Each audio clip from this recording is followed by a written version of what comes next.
अंतरायतिमिरोपशान्तये शान्तपावनमचिन्त्य वैभवं तं नरं वपुषि कुञ्जरं मुखे मन्महे किमपि तुन्दिनं महः वसुदेवसुतं देवं कंसचाणूरमर्दनं देवकी परमानन्दं कृष्णं वन्दे जगद्गुरुम्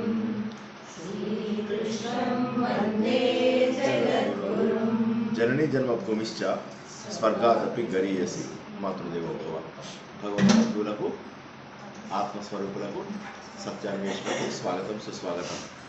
ఉపనిషత్తుల సారమైన బ్రహ్మసూత్రాల యొక్క వివరణ అయిన భగవద్గీత శ్రీకృష్ణ భగవానుడు మురళీగానంతో గోపికలని గీతాగానంతో మనందరినీ కూడా ఆకర్షించాడు తన వైపుకి అన్న విషయాన్ని మనం తెలుసుకున్నాం.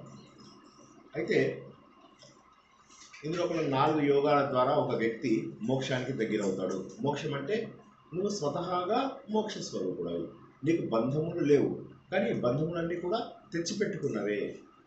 బంధములన్నీ కూడా తెచ్చిపెట్టుకున్నవే తప్ప నువ్వు ఎక్కడి నుంచో వచ్చేసి నిన్ను బంధాలు పట్టుకోలేదు, నువ్వే నీ బంధాలను పట్టుకున్నావు. కాబట్టి మోక్ష స్వరూపుడవి నువ్వు అయినప్పుడు ఎందుకు ఈ దుఃఖం? పోనీ బంధాలు నీకు సంతోషాన్ని కలిగిస్తున్నాయా అంటే లేదు. కొంత సంతోషం, కొంత దుఃఖం, కొంత సంతోషం, కొంత దుఃఖం, ఒకరోజు దుఃఖం, ఒకరోజు బాధ. ఒక్క నిమిషం ఏదో ప్రాబ్లం వస్తుంది.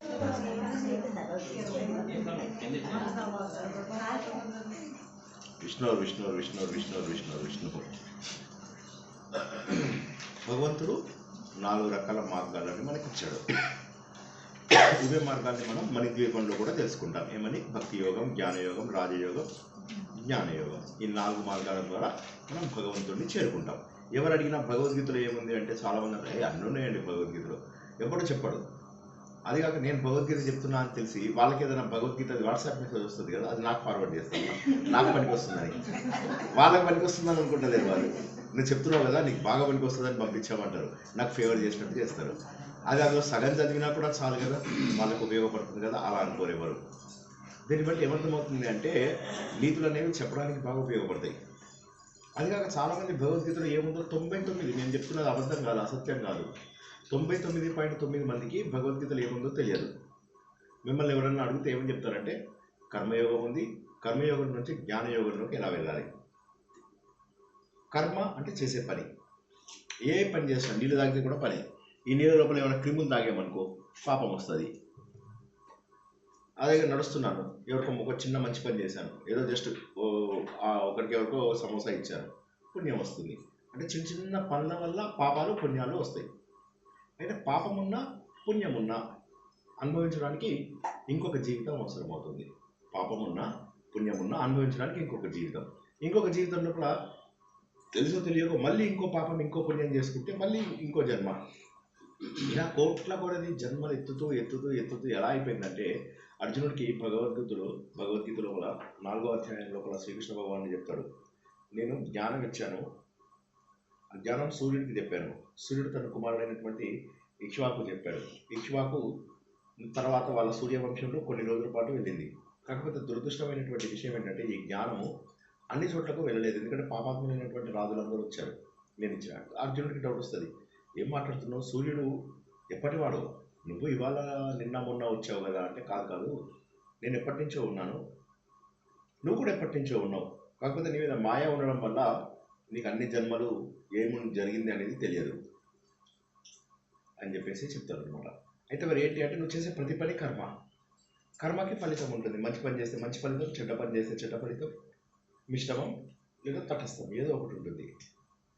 వాటన్నింటినీ అనుభవిస్తూ పోతే ఎప్పటికీ జన్మలు కడతేరాలి, చాలా కష్టం.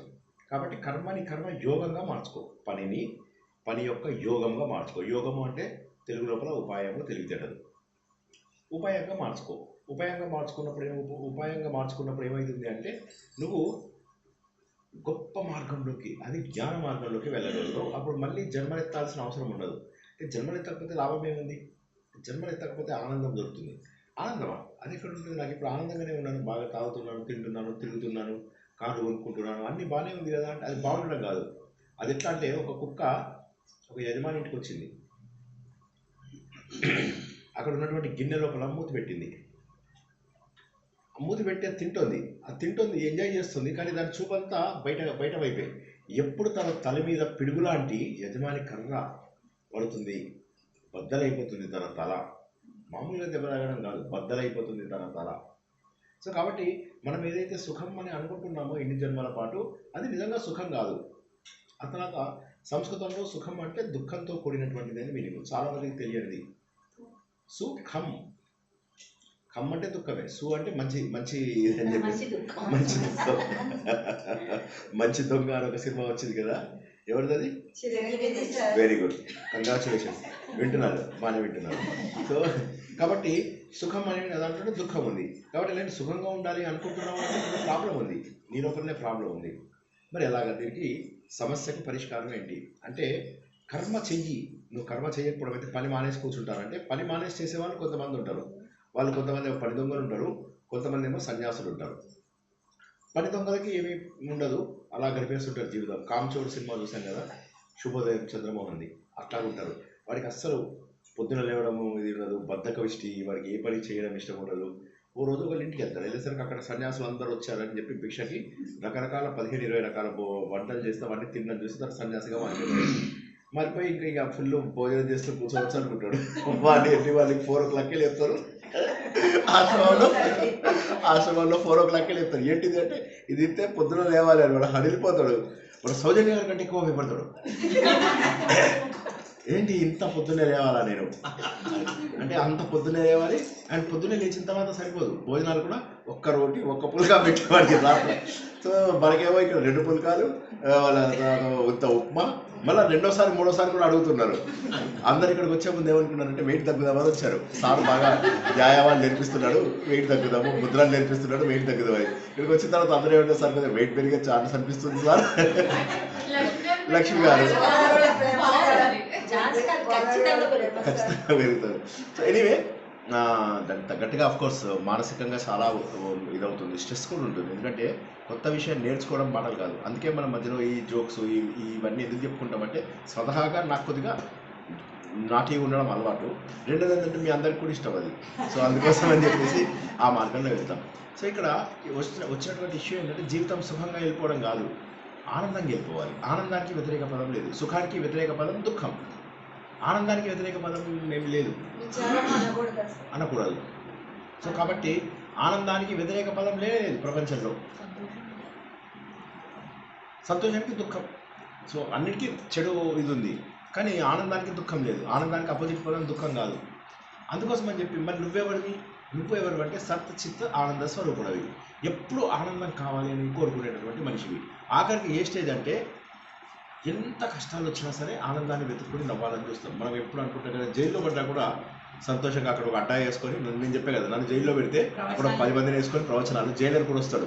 అరే జర తాళం ఓపెన్ చేయరా, శ్రీనివాస్ సార్ని తీసుకుపోదాం, జర వారి బయటికి రావే కొద్దిగా ఆయన చెప్పు, నా కొడుకు మాట వింటే ఏం చేయాలా.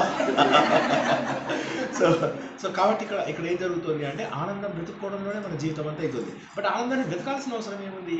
ఇప్పుడు ప్రాబ్లం ఏంటో ఏమొస్తుందంటే, ఆనందాన్ని నువ్వు ఎక్కడో వెతుకుతున్నావు, నీలో ఉన్న ఆనందాన్ని ఎక్కడో వెతుకుతున్నావు, బయట వస్తువుల ద్వారా వస్తుంది అనుకున్నావు. కానీ నిజంగా ఒక్కరోజు కూర్చొని, ఒక్కరోజు, ఎక్కువ కాదు, ఒక్కరోజు కూర్చొని సరిగ్గా కనుక ఆలోచించావంటే ఆనందం నీలోనే ఉంది అన్నటువంటి విషయం తెలుసుకోతుంది. ఎన్ని ఇబ్బంది వస్తే దాన్ని ఇబ్బందుల్ని నువ్వు ఆపగలవా? ఎప్పుడు మనం అనుకుంటాం, దేవుడా నాకు డయాబెటీస్ ఇవ్వు, నీ కొండ మీదకి వస్తా, దేవుడా నా హార్ట్ పేలిపోని, ఇలా వణికిపోని, చేతులు కాళ్ళు వణికిపోని నేను కొండ మెట్లెక్కుతా. చాలా మంది సో ఎందుకు మరి అంటే, కోరుకోకపోయినా కూడా ఇవన్నీ వస్తున్నాయి. కాబట్టి ఏంటంటే, భగవంతుని కోరికలతో ఇవాళ మనం ఎన్ని ఆలయాలకు వెళ్ళాం. ప్రతి ఆలయం లోపల, విఘ్నేశ్వరుడు ఆలయంలో అయినవెల్లిలో అదే ఉంది. ఇంకొక ఆలయం ఏంటి మనం వెళ్ళింది, వాడపల్లి వెళ్ళాం, అక్కడ కోరికలు. తర్వాత జగన్మోహిని ఆలయం, అక్కడైతే 5 రోజులు వచ్చినట్టయితే మీ అన్ని కోరికలు తీరుతాయి. సో ఇప్పుడు ఈ 5 వారాలు 6 వారాలు 7 వారాలు అంతా ఇవాళది. సో కాబట్టి ఇలా ఆలయాలకు వెళ్తే ప్రతి చోట కూడా మరి దేవుడు కొబ్బరికాయ కొడితే చాలు నీ కోరికలు తీరుస్తారని చెప్పి బయట రాశాడు. లోపలికి వెళ్ళిన తర్వాత వారు సంతోషంతో 100 రూపాయలు విరాళంగా ఇచ్చారు, వాళ్ళు భక్తితో 1 రూపాయి విరాళంగా ఇచ్చారు. మాకు గణేష్ ఈ ఖైరతాబాద్ గణేష్ ఉంటాడు అనమాట. ఖైరతాబాద్ గణేష్ దగ్గర ఏం చేస్తారంటే వాళ్ళు అందరికీ ఈయన శ్రీనివాస్ దర్బా 100 రూపాయలు ఇచ్చాడు, వీడు 1000 రూపాయలు ఇచ్చాడు, ఎవడన్నా వచ్చేసి 1 రూపాయి ఇస్తాడు. ఇది కానీ వాడు భక్తితో 1 రూపాయి ఇచ్చాడు. నాకు ఆ మాట చాలా ఇష్టం నాకు, ఎందుకంటే మిగతా వాళ్ళందరూ భక్తితో ఇవ్వలేదు అనమాట. భక్తితో 1 రూపాయి ఇచ్చాడు. సో నేనేం చేసేవాడిని, ఇప్పటి నుంచి 100 రూపాయలు ఇవ్వడం మానేశాను. 1 రూపాయి ఇవ్వడం వెళ్ళిన ప్రతిసారి ఆ లైన్లో నిలబడ్డం, అంత దూరం లైన్లో నిలబడ్డం. దేవుడు నాకు నేను చెప్పి గణేష్ నాకు చాలా ఇష్టం, నేను అందరికీ చెప్పాను చాలాసార్లు. సో గణేష్ అట్లా మంచిగా ఉంటాడు, ఆనందంగా ఉంటాయి. ఆయన విశాల నేత్రాలు, చాలా బాగుంటాడు. ఏనుగు యొక్క కళ్ళల్లో ఆర్ద్రత ఎంత అందంగా ఉంటాయి, ఏనుగు కళ్ళు ఎంత ప్రేమగా ఎంత ప్రశాంతంగా ఉంటుంది. అందులో ఏనుగు పిల్లలు ఉంటాయి కదా, వాటికి అవి బరువు ఉంటాయని తెలియదు, అవి పిల్లలతో వచ్చి ఆడుకుంటాయి, వచ్చేసి ఇట్లా మీద పడిపోతాయి, చాలా నాటీగా ఉంటాయి, చాలా సంతోషంగా ఉంటాయి. ఏనుగు పిల్లలు ఉంటాయి కదా, వాటికి తెలియదు అవి బరువుగా ఉన్నాయని. వచ్చేసి మనలాంటి వాళ్ళు వెళ్ళి ఆడుకుంటే మనతో ఫుల్ ఆడుకుంటాయి అవి. మళ్ళీ మనం కొట్టడానికి వెళ్తే పరిగెత్తుకుని తల్లి కాళ్ళ కిందకి దూరిపోతాయి, చాలా ముద్దుగా ఉంటాయి. సో గణేష్ తత్వం అనేది ఏదైతే ఉన్నదో మనకు చాలా దగ్గర తత్వం. పృథ్వీ, గణేష్ అంటే భూమి తత్వం. సో మళ్ళీ మూలాధారం, మూలము ఆయననే, మూలము ఆధారము రెండు కూడా ఆయననే. మనందరికీ మూలము ఆయననే, ఆధారము ఆయననే, విష్ణుమూర్తి కూడా ఆయననే, గణేషే. కాబట్టి గణేష్ అనే, కానీ ఇప్పుడు ఆలయాలలో ఏమైంది, కోరికలు పెట్టించుకుంటూ పోతున్నారు. దానివల్ల ఏమైపోతుందంటే మనం అసలు ప్రగతిని మానేసాం. అది భగవద్గీతలో ఏం చెప్తారంటే కోరికలను తగ్గించుకోవాలి, ఏ ఫలితం వచ్చినా కూడా యాక్సెప్ట్ చేయాలి, బాధ్యతతో పనిచేయాలి, లోక సంగ్రహం కోసం పనిచేయాలి. ఇవన్నీ చేసిన తర్వాత చివరికి నేను చేశాననే భావన కూడా పోయి నాహంకర్త హరిహంకర్త, నేను చేయలేదు భగవంతుడే చేశాడు అనేటటువంటి భావన వస్తుంది. కానీ మనసును నిగ్రహించుకోకపోతే మనం నేను అనేటటువంటి భావన పోగొట్టుకోవడం కష్టం కదా అని చెప్పేసి అర్జునుడు అన్న మాటకి ఆయన రాజయోగాన్ని చెప్తాడు. రాజయోగంలో మనం తెలుసుకున్నాము షట్చక్రాలు, వాటిని ఎలా క్లీన్ చేసుకోవాలి, షట్చక్రాలను క్లీన్ చేసుకోవడం ద్వారా మన లోపల జ్ఞానం వస్తుంది అనే విషయం తెలుసుకున్నాం. ధ్యానం ఎలా చేయాలో శ్రీకృష్ణ పరమాత్మ చెప్పాడు. ఇలా తలని వెన్నెముకని నిటారుగా పెట్టుకోవాలి అని చెప్పారు. చెప్పిన తర్వాత ఏం చెప్పారు ఆయన, నీ చేసేటటువంటి ప్రతి పని లోపల తినేటటువంటి ఆహారంలో అన్ని నియమాలు చక్కగా ఉండాలి అని చెప్పాడు. కేవలము ఆసనాలు వేయడమే కాదు, ఆసనం కూడా స్థిరం సుఖం ఆసనం. ఆసనం అంటే ఏదో తలకిందులు వేసేసారంటే చచ్చూరుకుంటారు, చేయకండి. సో మంచి ఆసనం, మీకు కంఫర్టబుల్గా ఉన్న ఆసనం వేసి పద్మాసనం లాంటి దాంట్లో కూర్చోండి. ఇవన్నీ చెప్పాడు. చెప్పిన తర్వాత భగవంతుడు ఏమన్నాడు, ఇవన్నీ చేయాలంటే యమనియమ ఆసన ప్రాణాయామ ప్రత్యాహార ఇవన్నీ ఉన్నాయని చెప్పాడు. అందులోపల నియమ ఆసన ప్రాణాయామ ప్రత్యాహారాలని ప్రిపరేటరీ స్టెప్స్ అంటారని తెలుసుకున్నాం. ధారణ అంటేనేమో దేన్నో ఒకదాన్ని పట్టుకోవడం, ధ్యానము అంటే ఇక ఏదైనా పట్టుకోగలుగుతాం, సమాధి అంటే ఇంకా మనము అసలు ఇక మనసుకు పూర్తిగా నాశనం చేసాం, మనసుని సమాధి చేసేయడం. సో కాబట్టి ఈ రకమైనటువంటి భావనలోకి వెళ్ళొచ్చు అని శ్రీకృష్ణుడు చెప్తాడు అనమాట. చెప్పి అయిపోయింది, అర్జునుడు అనుకుంటాడు ఓకే ఇది చేయొచ్చు అనుకునే లోపల నన్ను ఇంక్లూడ్ చేసుకో అని చెప్తాడు లాస్ట్ శ్లోకం లోపల. అంటే భక్తి యోగానికి మార్గాన్ని ఆయన చూపించాడు. ఎంత సీక్వెన్స్ ఉంది చూడండి. కర్మయోగంలోనేమో పనిని కర్మయోగంగా మార్చుకోవాలి అంటే మనసును నిగ్రహించుకోవాలి అనేది ఫస్ట్ 5 అధ్యాయాల్లో చెప్పాడు. మనసును నిగ్రహించుకోవాలంటే ఏం చేయాలి అనేది 6వ అధ్యాయంలో చెప్పాడు.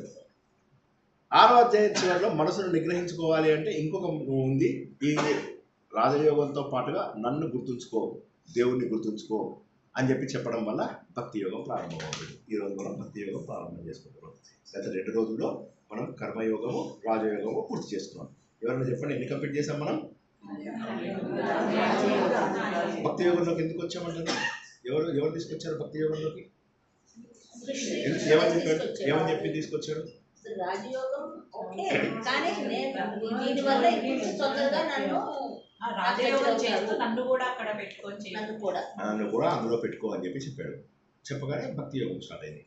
ప్రతిసారి మనం భక్తి యోగము అనగానే ఏమనుకుంటాము, ఆలయానికి వెళ్ళడము లేకపోతే ఏదో వెళ్ళడము, అక్కడ మంచిగా దేవుడిని దండం పెట్టుకోవడం. ఓకే మంచిదే, అది తప్పేమి కాదు. అంతటా ఉన్నటువంటి భగవంతుడు దేవాలయంలో ఉంటాడు, ఇంకా ప్రకృష్టంగా కూడా ఉంటాడు, గొప్పగా కూడా ఉంటాడు దేవుడు. కాబట్టి ఏమి తప్పులేదు.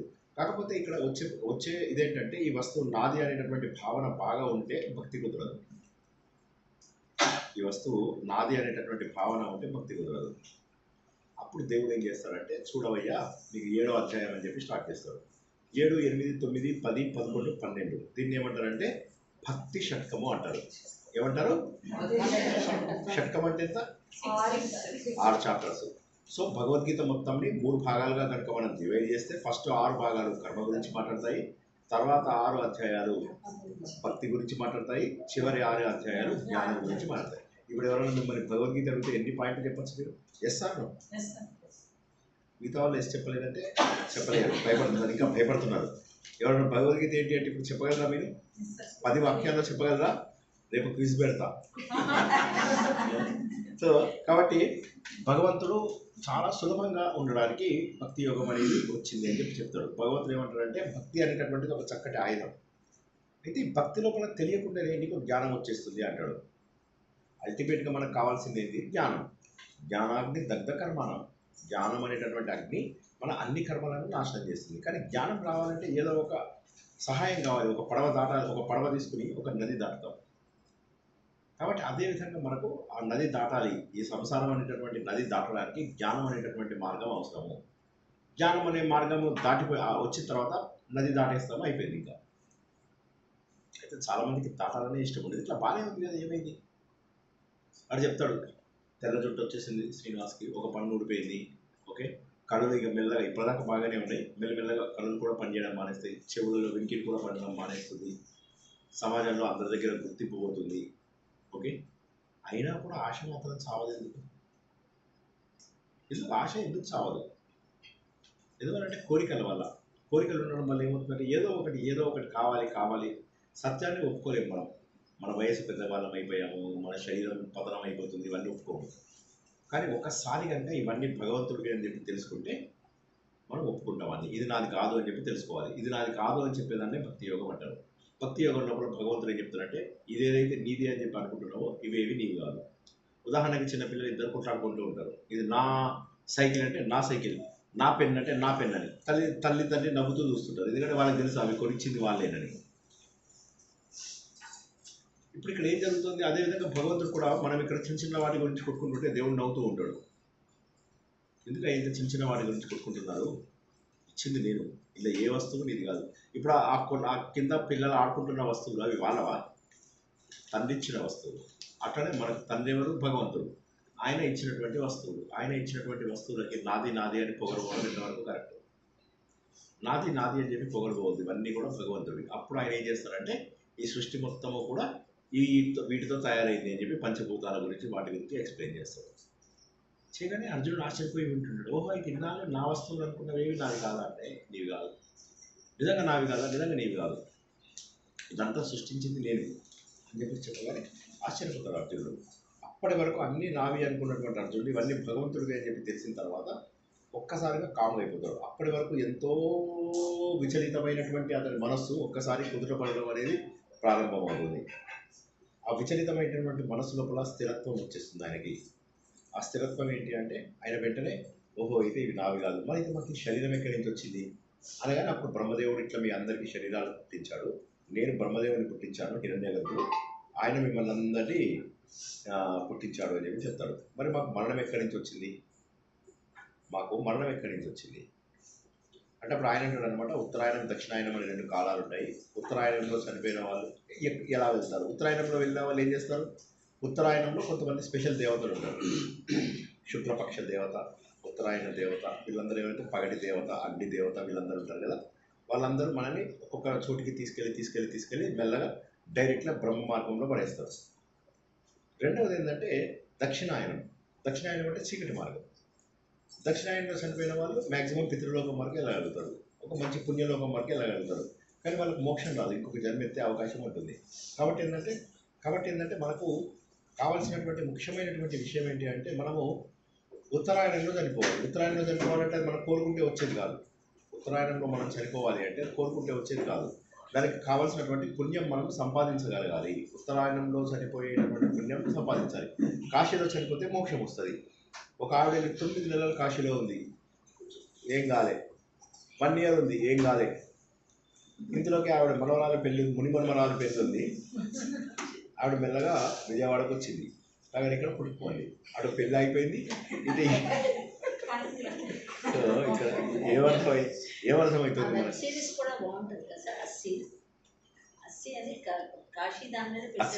నాకు తెలియదు, నేను చూడలేదు.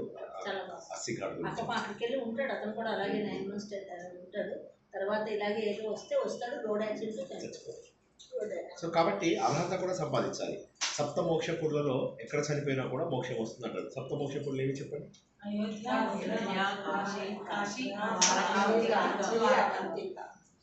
ద్వారక ఎన్ని? 7 సప్తమోక్ష పురులు ఎన్ని? పంచపాండవులు ఎంతమంది? మంచం కోడలాగా ముగ్గురా?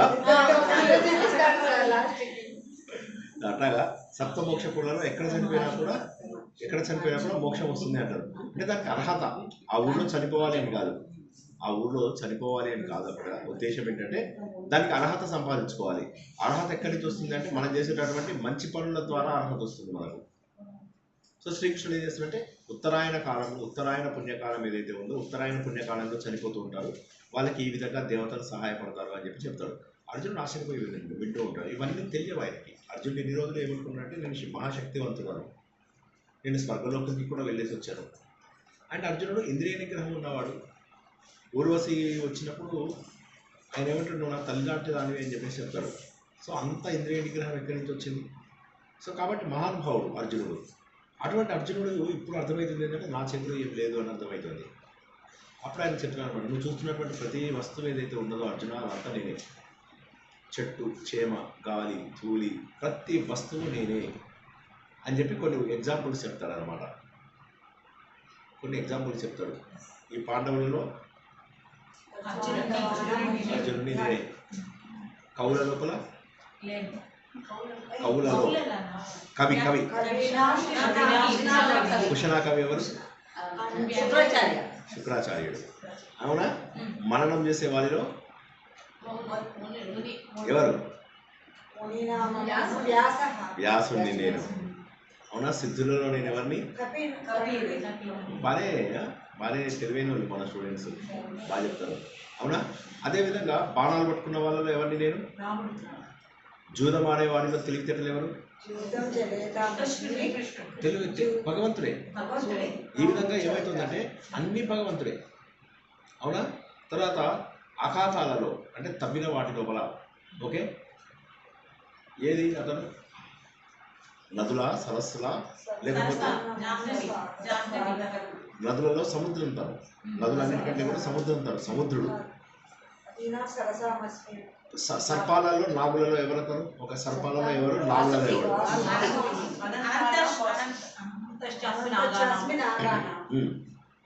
నాగులలో చెప్పలేకపోతున్నారు. ఒకటి అనంతుడు కరెక్టే, ఇంకొకటి చెప్పండి. 7 సర్పానికి నాగుకి డిఫరెన్స్ చెప్పండి. నువ్వు చెప్పకు, ఇంకెవరైనా చెప్పండి. సౌజన్య నువ్వు తెలుసా? అయితే చెప్పు, తెలియకపోతే చెప్పు. ఇంకెవరైనా సర్పానికి నాగుకి డిఫరెన్స్ ఏంటి?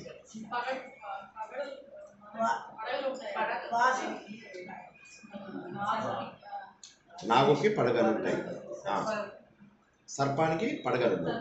కానీ సర్పం కాటేస్తే చచ్చిపోతారు. నాగులకు విషం ఉండదు. సర్పానికి తక్షకుడు ఉన్నాడు. తక్షకుడు ఎవరు? సరే నేను చెప్తాను కొన్ని, అవి కేటగిరీ చేయండి. ఓకే, అనంతుడు, పద్మ, మహాపద్మ, తక్షకుడు, వాసుకి, 8 ఉంటాయి మొత్తం. అవునా? అనంత, తక్షక, కర్కోటక, వాసుకి. అనంత, తక్షక, కర్కోటక, వాసుకి, పద్మ, మహాపద్మ, శంఖ, పులిక. అన్ని మర్చిపోయారు మా స్టూడెంట్స్ కదా, మర్చిపోతారు నాకు తెలుసు. అనంత, తక్షక, కర్కోటక, వాసుకి, పద్మ, మహాపద్మ, శంఖ, పులిక.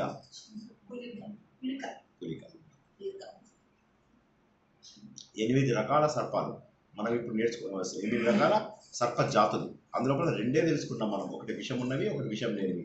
ఒకటి తలకాయలు ఎక్కువ ఉన్నాయి, తలకాయ లేనివి. తలకాయ లేని వాళ్ళు అంటే ఎవరు? చచ్చా కాదు, అవి పాములలో చెప్తున్నాను, వరద కాదు. సో కాబట్టి ఇక్కడ వాటి లోపల అనంతుడని నేనే, వాసుకుని నేనే. ఎంత గొప్ప మాట చెప్తున్నాడు. అనంతుడు ఎక్కడుంటాడు? అనంతుడు ఎవరు? విష్ణుమూర్తి. వాసుకి ఎక్కడ ఉంటాడు? కరెక్టే, కానీ ఎక్కడ ఉంటాడు? ఎవరి ఎవరి మెడలో ఉంటాడు? సారీ, నేను ప్రశ్ననే తప్పడిగా. వాసుకి. ఇంకెవరు మరి ఉన్నది? ఎవరు కవంగా పెడతారు. మరి ఆయన మెడలో ఎవరు ఉంటారు? ఎవరు శివుడి మెడలో ఎవరు ఉంటారు? ఏ పాము? ఆలోచించి చెప్పండి, సరేనా? వాసుకి. సో కాబట్టి వాసుకి, ఎందుకంటే వీళ్ళకి ఒక శాపం ఉంటుంది. వాళ్ళ అమ్మ శాపం పెడుతుంది. కద్రువ శాపం పెడుతుంది.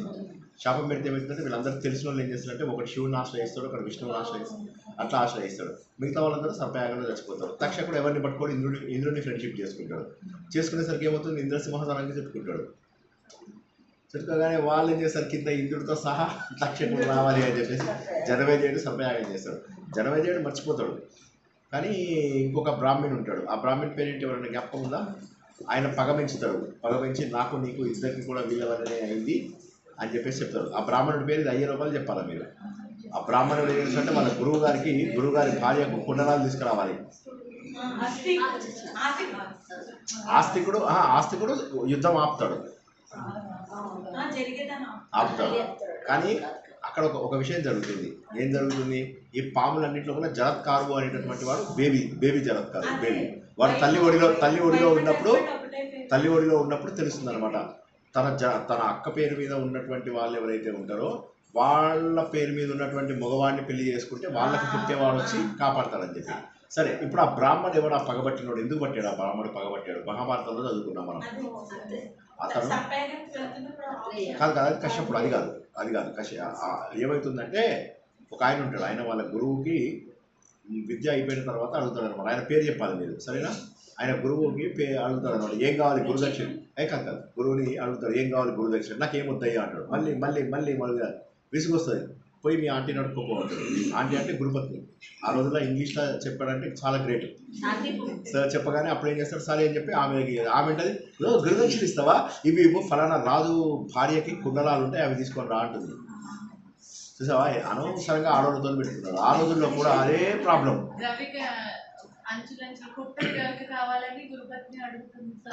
కుండలాలు అనగానే సరే అప్పుడు ఆ కుండలాలు తీసుకోవడానికి అతను అక్కడికి వెళ్తాడు. వెళ్ళగానే అతి కష్టం మీద కుండలాలు సంపాదిస్తాడు. కానీ ఆ కుండలాలు సంపాదించేటటువంటి ప్రొసీజర్ లోపల అతను ఏమవుతుందంటే రాజుకు శాపం పెడతాడు. రాజు ఇతనికి రివర్స్ శాపం పెడతాడు. ఇన్ని క్లూలు ఇస్తున్నా మీరు చెప్పలేకపోతున్నారు అంటే నేను మీకు సరిగా కన్వే చేయలేకపోయాను. సో అప్పుడు ఏమవుతుంది, శాపం పెట్టిన తర్వాత రాజుతో అంటాడు, మన ఇద్దరం శాపాలు వాపస్ తీసుకుందాము అంటాడు అనమాట. మన ఇద్దరము శాపం వినండి.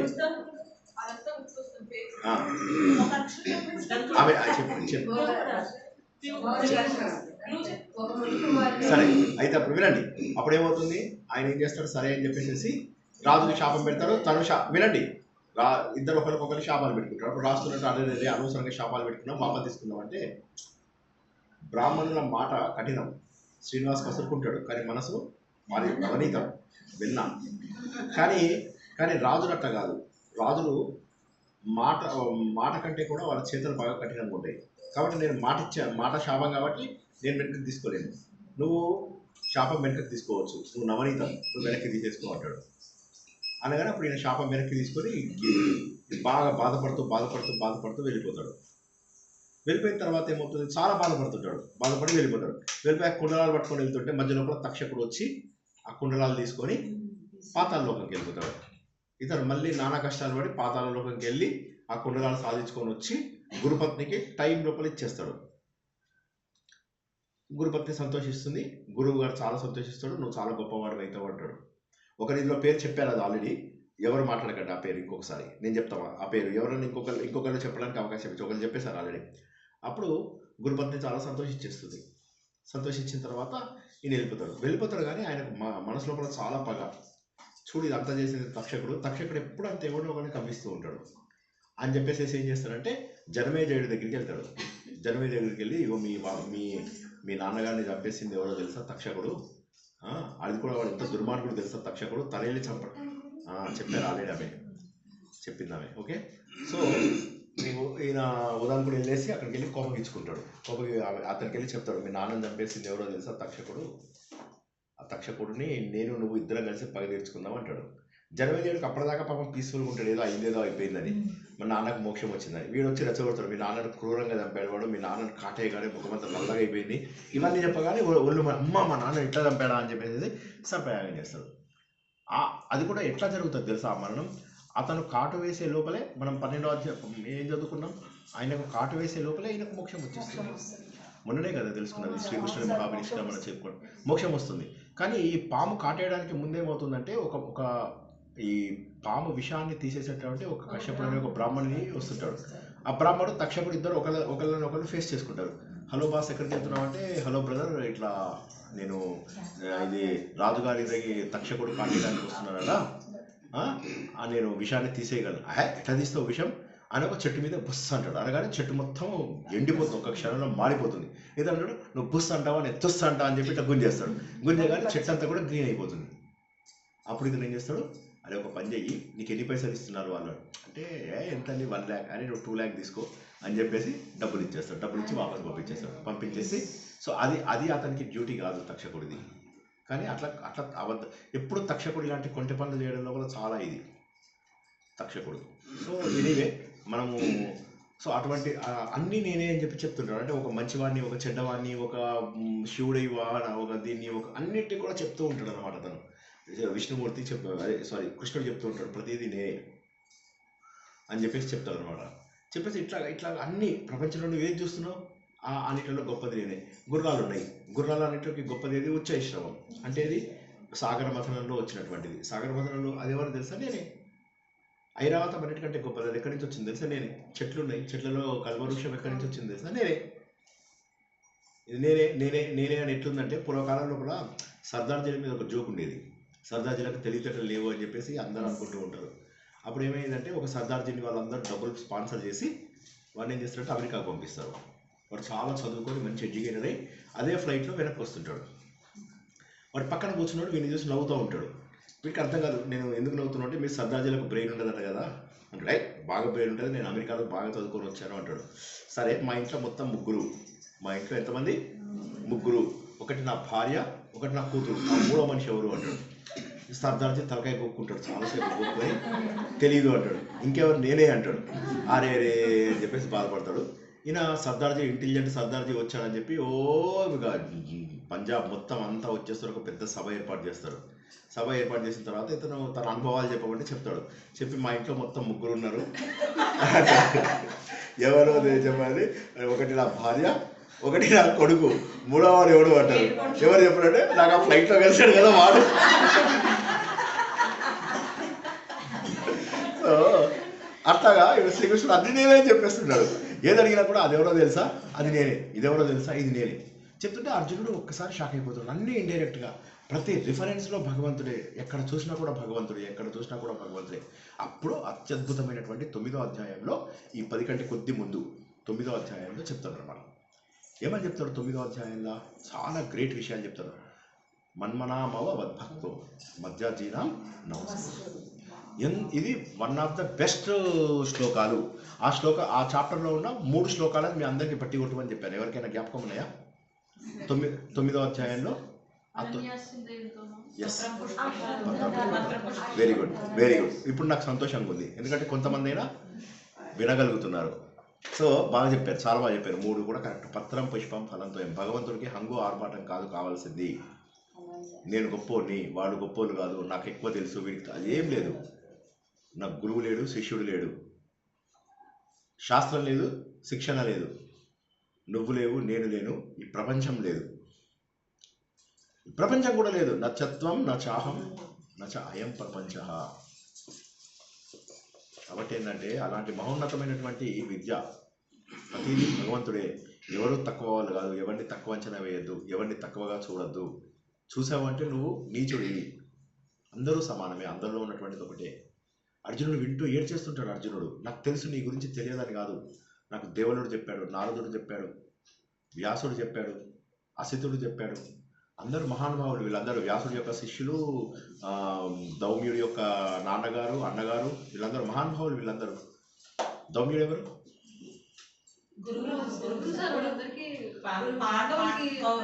పాండవులకు గురువు. రైట్, ఆ దౌమ్యుడు. సో అలాంటిది ఇంత గొప్ప దౌమ్యుడు. సో మరి దౌమ్యుడు వాళ్ళ అన్నగారు దేవలుడు, ఆయన కొడుకు అసితుడు, వీడు వ్యాసుల శిష్యులు, వీళ్ళందరూ కూడా నీ గురించి చెప్పారు. నాకు తెలియదని అనుకోకు, నువ్వు జగన్నాథుడవి. ప్రపంచం మొత్తం ఎవరైతే శాసిస్తున్నారో అది నువ్వే. నాకు తెలియదని అనుకోకు నువ్వు, కానీ నీ మహిమల గురించి నాకు వినాలని ఉంది అంటాడు. అన్నీ చెప్తుంటాడు. అన్నీ చెప్తూ ఒక మాట అంటాడు, అది మా మగ జాతిని కృంగదీసే మాట. ఏంటంటే స్త్రీల లోపల ఏడు గుణాలు ఎక్స్ట్రా ఇచ్చా నేను, ఆ 7 గుణాలు నేనే అని చెప్తాడు. అదేంటి? కేడిఎం ఎస్ఎస్ఎస్వి. కేడిఎం ఎస్ఎస్ఎస్వి. కే అంటే ఏంటి? డి అంటే డి ధృతి. మా పాప పేరేంటి?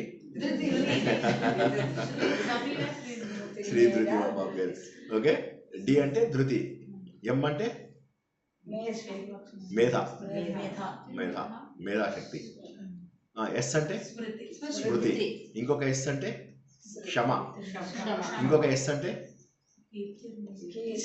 శ్రీ, వి అంటే వాక్కు. ఇన్ని గొప్ప విషయాలు. సో ఈ 7 లక్షణాలు ఆడవాళ్ళలో ఎక్కువ ఉంటాయని చెప్పేసి ఒక పెద్ద తప్పు చేశాడు శ్రీకృష్ణుడు. మా మగ జాతి ఎప్పటికీ ఒప్పుకోలేనటువంటి 7 లక్షణాలు ఆడవాళ్ళలో ఎక్కువ ఇచ్చానని చెప్పేశాడు శ్రీకృష్ణుడు. కాబట్టి ఆయన ఏమంటాడంటే, మహోన్నతమైనటువంటి లక్షణాలన్నీ కూడా ఓ అర్జున నేనే. ఈ ప్రపంచంలో ఉన్నటువంటి మహోన్నత లక్షణాలన్నీ కూడా నేనే. అనన్యాశ్చింతయంతో మాం ఏ జనా పర్యపాలన. చెప్పండి. యోగక్షేమం వహామ్యహం. ఎంత బ్యూటిఫుల్ గా ఉంది. ఎల్ఐసి వాళ్ళ కింద ఏముంటుంది? యోగక్షేమం. వారి యోగక్షేమాలు నేనే చూసుకుంటానన్నాడు. యోగం అంటే ఏంటి, క్షేమం అంటే ఏంటి నేను చాలాసార్లు చెప్పాను, 50 సార్లు. ఒక్క నిమిషం, నువ్వు చెప్పకు. యోగం అంటే ఏంటి, క్షేమం అంటే ఏంటి? యోగం అంటే ఏంటి? ఉపాయం కాదు. యోగము క్షేమము రెండు నేను చూసుకుంటాను అన్నాడు దేవుడు.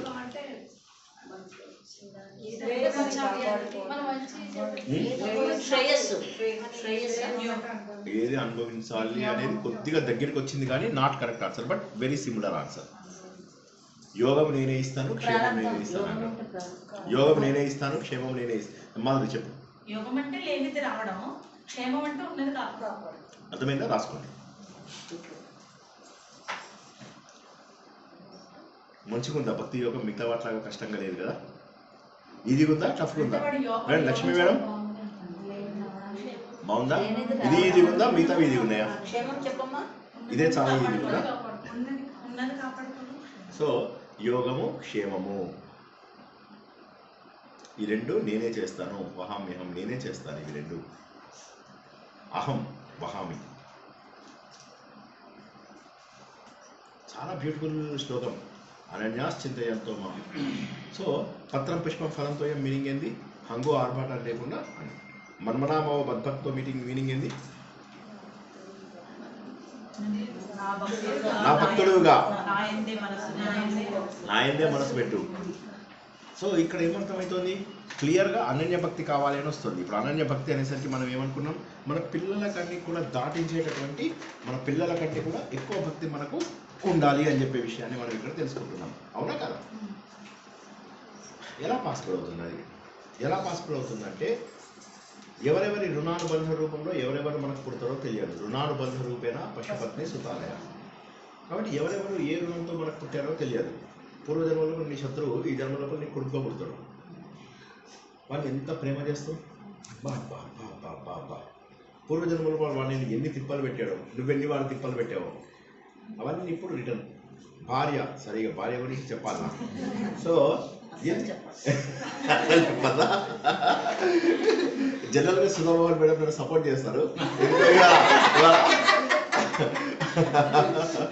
సో కాబట్టి రుణానుబంధ రూపంలో అన్నీ వస్తున్నాయి. రుణానుబంధ రూపంలో అన్నీ వస్తున్నప్పుడు మనం ఏంటంటే వాటిపైన మోహం పెంచుకోవడం ఎంతవరకు కరెక్ట్? పూర్వజన్మ లోపల నువ్వెవరికో చాలా మందికి దానం చేసావు, ఈ జన్మలో నీకు వస్తువులు వస్తున్నాయి. దానం కొద్దీ పుణ్యం కొద్దీ, ఇంకోటి మూడోది అది లేదు కానీ నువ్వు చెప్పినందుకు నాకు చాలా ఆనందంగా అనిపించింది. సో ఇప్పుడు ఇక్కడ దొరికింది ఏంటంటే భర్త మంచోడు దొరికాడంటే ఏంటి, నువ్వు పుణ్యం చేసుకున్నావు. వాడి జుట్టు బిగితే నీకేమొస్తుంది? సో సంతోషం వస్తుంది, సంతోషం వస్తుంది. లవ్ బర్డ్స్ ఆనందం వస్తుంది, ఆనందం. సో కాబట్టి ఇక్కడ ఉన్నవన్నీ కూడా రుణానుబంధ రూపంలో మనకు లభ్యమవుతున్నవే ఓ అర్జున. కాబట్టి వాళ్ళ మీద మోహం పెంచుకోవడం ఎంతవరకు కరెక్ట్? నేను జస్ట్ ఆలోచించి ఒకసారి, ఎవరైతే శత్రువు ఉంటాడో ఆ శత్రువుని నువ్వు ఇంటోపల పెట్టుకొని పాముకు పాలు పోస్తున్నావు. తుర్కోలను కనుక మనం ఎలా అయితే మంచిగా చూసుకుంటున్నామో అట్లాగా పాము దగ్గరుండి పాలు పోస్తున్నావు. కాబట్టి బంధాలని నీ బాధ్యతగా చేసి వదిలి, అంతేగాని మోహం పెంచుకోకు. ఆ మోహం నేను ఎక్కడ, రేపు నువ్వు పోయిన తర్వాత భార్య బిభ్యతే తస్మిన్ దేహే, భార్య నీ శవాన్ని చూసి భయపడిపోతుంది. పాడే ముందు బయటపడే ఈ శవాన్ని అంటది. చెప్పాం కదా, మీ హస్బెండ్ చనిపోయాడు, ఏం చేయాలి మేడం, కాల్ చేయన్నా పూర్తి చేయన్నా అంటే 2 చేద్దాం, రిస్క్ తీసుకోలేమంటది అనమాట. మళ్ళా బతికొస్తే ఎట్లా?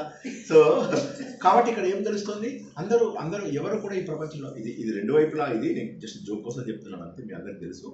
కాబట్టి ఏంటంటే ఇక్కడ మనం చనిపోయిన తర్వాత మనకు ఏ విలువ ఉండదు. దాన్ని బాడీ అంటారు, శవం కట్టే ఎలా ఉంటుంది అంతే, ఏం చేసినా ఇది లేదు. నువ్వు ఈ ఎలక్ట్రిక్ షాక్ ఇచ్చి వాటిని బూడిద చేస్తారు అమెరికా లోపల, అవునా? అందులో పెట్టగానే నీకు జస్ట్ బయట ఒక చిన్న గిన్నెలో బూడిద తయారైతుంది. ఆ బూడిద తీసుకెళ్ళి ఎక్కడైనా కలుపుకోవచ్చు అనమాట. ఎలక్ట్రిక్ క్రీమేషన్ అంటారు. అవి ఇండియాలో కూడా ఉన్నాయి. ఎలక్ట్రిక్ క్రీమేషన్ ఫారిన్లో ఎక్కువ అవి. అయితే ఆ ఎలక్ట్రిక్ క్రీమేషన్లో పెడితే వాళ్ళు లోపల నుంచి ఆపు ఆపు ఆపు అని కేకలు పెడతారా? ఏం లేదు. మా నాన్నగారిది ఇది చేస్తున్నప్పుడు ఆ టర్నింగ్ లోపల ఏమైందంటే అది కొద్దిగా అంటుకుంది చేతికి, అనుకుంటే అది ఇది ఉంటుంది అంటే నేను గిలగిలాడిపోయా, అమ్మో నాన్నకు అంటుకుంది అని. కానీ మా నాన్నగారు ఏం మాట్లాడలేదు తెలుసా. సో మనం ఈ శరీరం మనది అనుకుంటాం, శరీరమే నేను అనుకుంటున్నాం. ఎంత మూర్ఖులం ఒకసారి ఆలోచించండి, ఎంత మూర్ఖత్వం ఇది. ఎన్ని తప్పులు చేస్తున్నాం తెలిసి ఎన్ని తప్పులు తెలిసి తెలియకపోతే తెలియని తప్పు చేస్తాను తెలిసి ఇంత ఘోరమా? నువ్వు శరీరంగా ఈ శరీరానికి ఇచ్చే విలువను చూసి నువ్వు గొప్పగా భావిస్తున్నావా? ఎంత మూర్ఖుడివి. ఈ శరీరంకి వచ్చే డబ్బును చూసి ఇది నాది అనుకుంటున్నావా? ఈ శరీరం చేసేటటువంటి సంపదను చూసి, వాహనాలను చూసి నేను గొప్పని అనుకుంటున్నావా?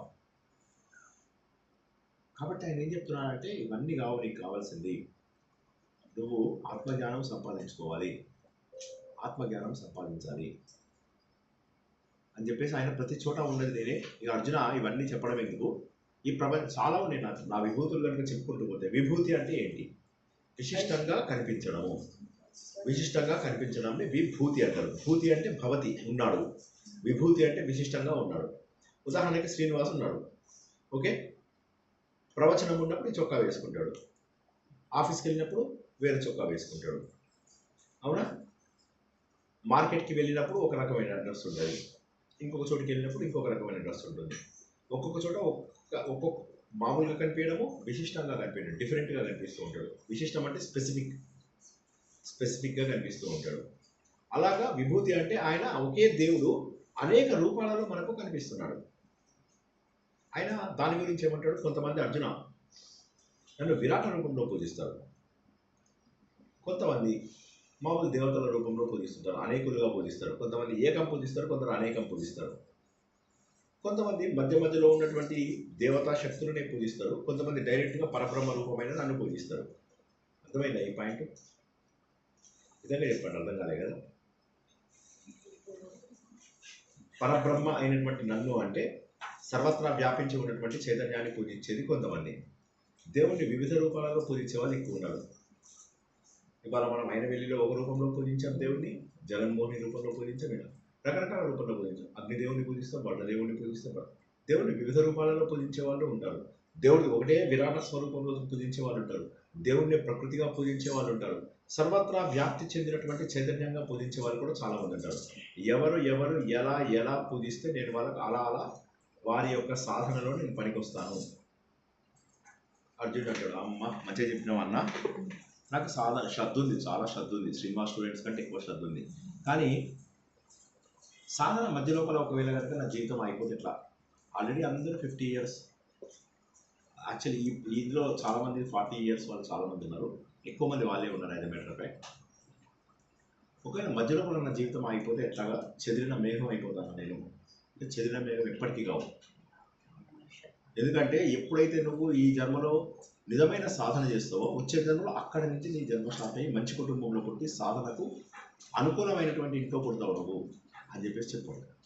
చెప్పగానే అసలు ఇక అర్జునుడి ఆనందం చెప్పలేమన్నమాట. ఎంత సంతోషంగా చూస్తూ ఉంటాడు అనమాట.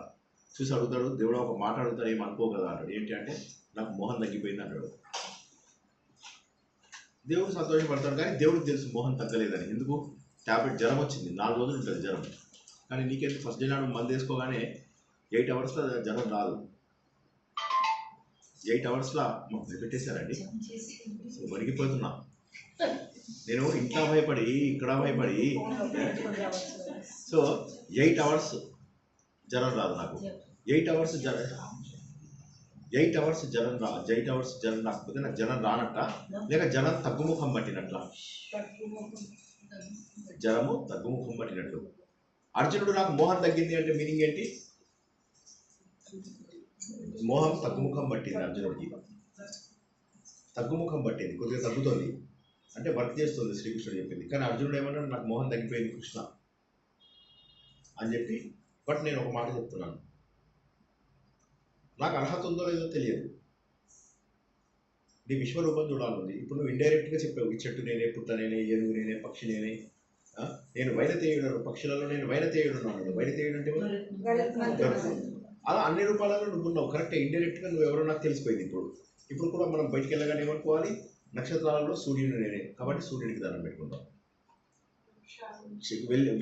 వెలుగునిచ్చే వాటిలో చంద్రుడిని నేనే, చంద్రుడికి దండం పెట్టుకో. నక్షత్రాల్లో చంద్రుడిని నేను, తారలలో చంద్రుడిని నేను, వెలిగే ప్రకాశవంతమైన వాటిలో సూర్యుడు. అన్నిట్లలో ఇలానే నువ్వు ఉన్నప్పుడు ఎక్కడ ఏ వస్తువు చూసినా దేవుడు జ్ఞాపకం రావాలా లేదా? జ్ఞాపకం రావాలి. సరే, ఇండైరెక్ట్గా నాకు తెలిసిపోయింది నువ్వు ఎక్కడ ఉన్నావు. సూర్యుడు నువ్వే, చంద్రుడు నువ్వే, నది నువ్వే, ఏనుగు నువ్వే, గుర్రం నువ్వే, పక్షి నువ్వే, పాము నువ్వే, అన్ని నువ్వే. ఆయుధాలలో వజ్రాయుధంవి, అవునా? మరి అన్ని రకాలుగా నువ్వే. ఇండైరెక్ట్గా నువ్వు ఎవరికో నాకు అర్థమైంది. ఆదిత్యులలో విష్ణుమూర్తిని నేనే, దేవతలలో ఇంద్రుడిని నేనే. సో వృక్షాలను చెప్పేశాం కదా, కామదేవ కల్పవృక్షం నేనే. సో మరి అన్ని నువ్వే కదా. నాకు ఇండైరెక్ట్గా నువ్వు ఎక్కడ ఉన్నావో తెలిసిపోయింది. ఏమనుకోకపోతే ఒక మాట జర మళ్ళీ మనం పెట్టుకుందాం. నేను నీ విరాట స్వరూపం చూడగలుగుతున్నా.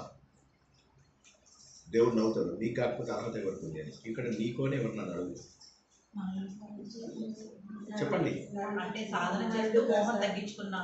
మోహం తగ్గించుకున్న ప్రతి నరుడికి, మనం అందరికీ అర్హత ఉంది అని మీనింగ్. నీకు కాకపోతే ఎవరికి అర్హత ఉంది అని అన్నాడంటే మనందరిని అన్నట్టే లెక్క. అది నీకు కాకపోతే అర్హత ఎవరు? అర్జునుడి మన ప్రతినిధి. కరెక్ట్. కాబట్టి నీకు కాకపోతే అర్హత ఎవరికి ఉంది? కొన్ని వేల సంవత్సరాలు తపస్సు చేసిన వాళ్ళకు కూడా దొరకండి నీకు ఇస్తున్నా నేను ఇవాళ. వేల సంవత్సరాలు తపస్సు చేసిన వాళ్ళకు కూడా దొరకనటువంటి ఫలితం నీకు నేను అందిస్తాను. ఇప్పుడు నా లోపల నువ్వు చూసుకో. నేను నీకు ఈ ప్రపంచాన్ని చూసినటువంటి కళ్ళతో నన్ను చూడలేవు, మాంస చక్షువులతో నన్ను నువ్వు చూడలేవు.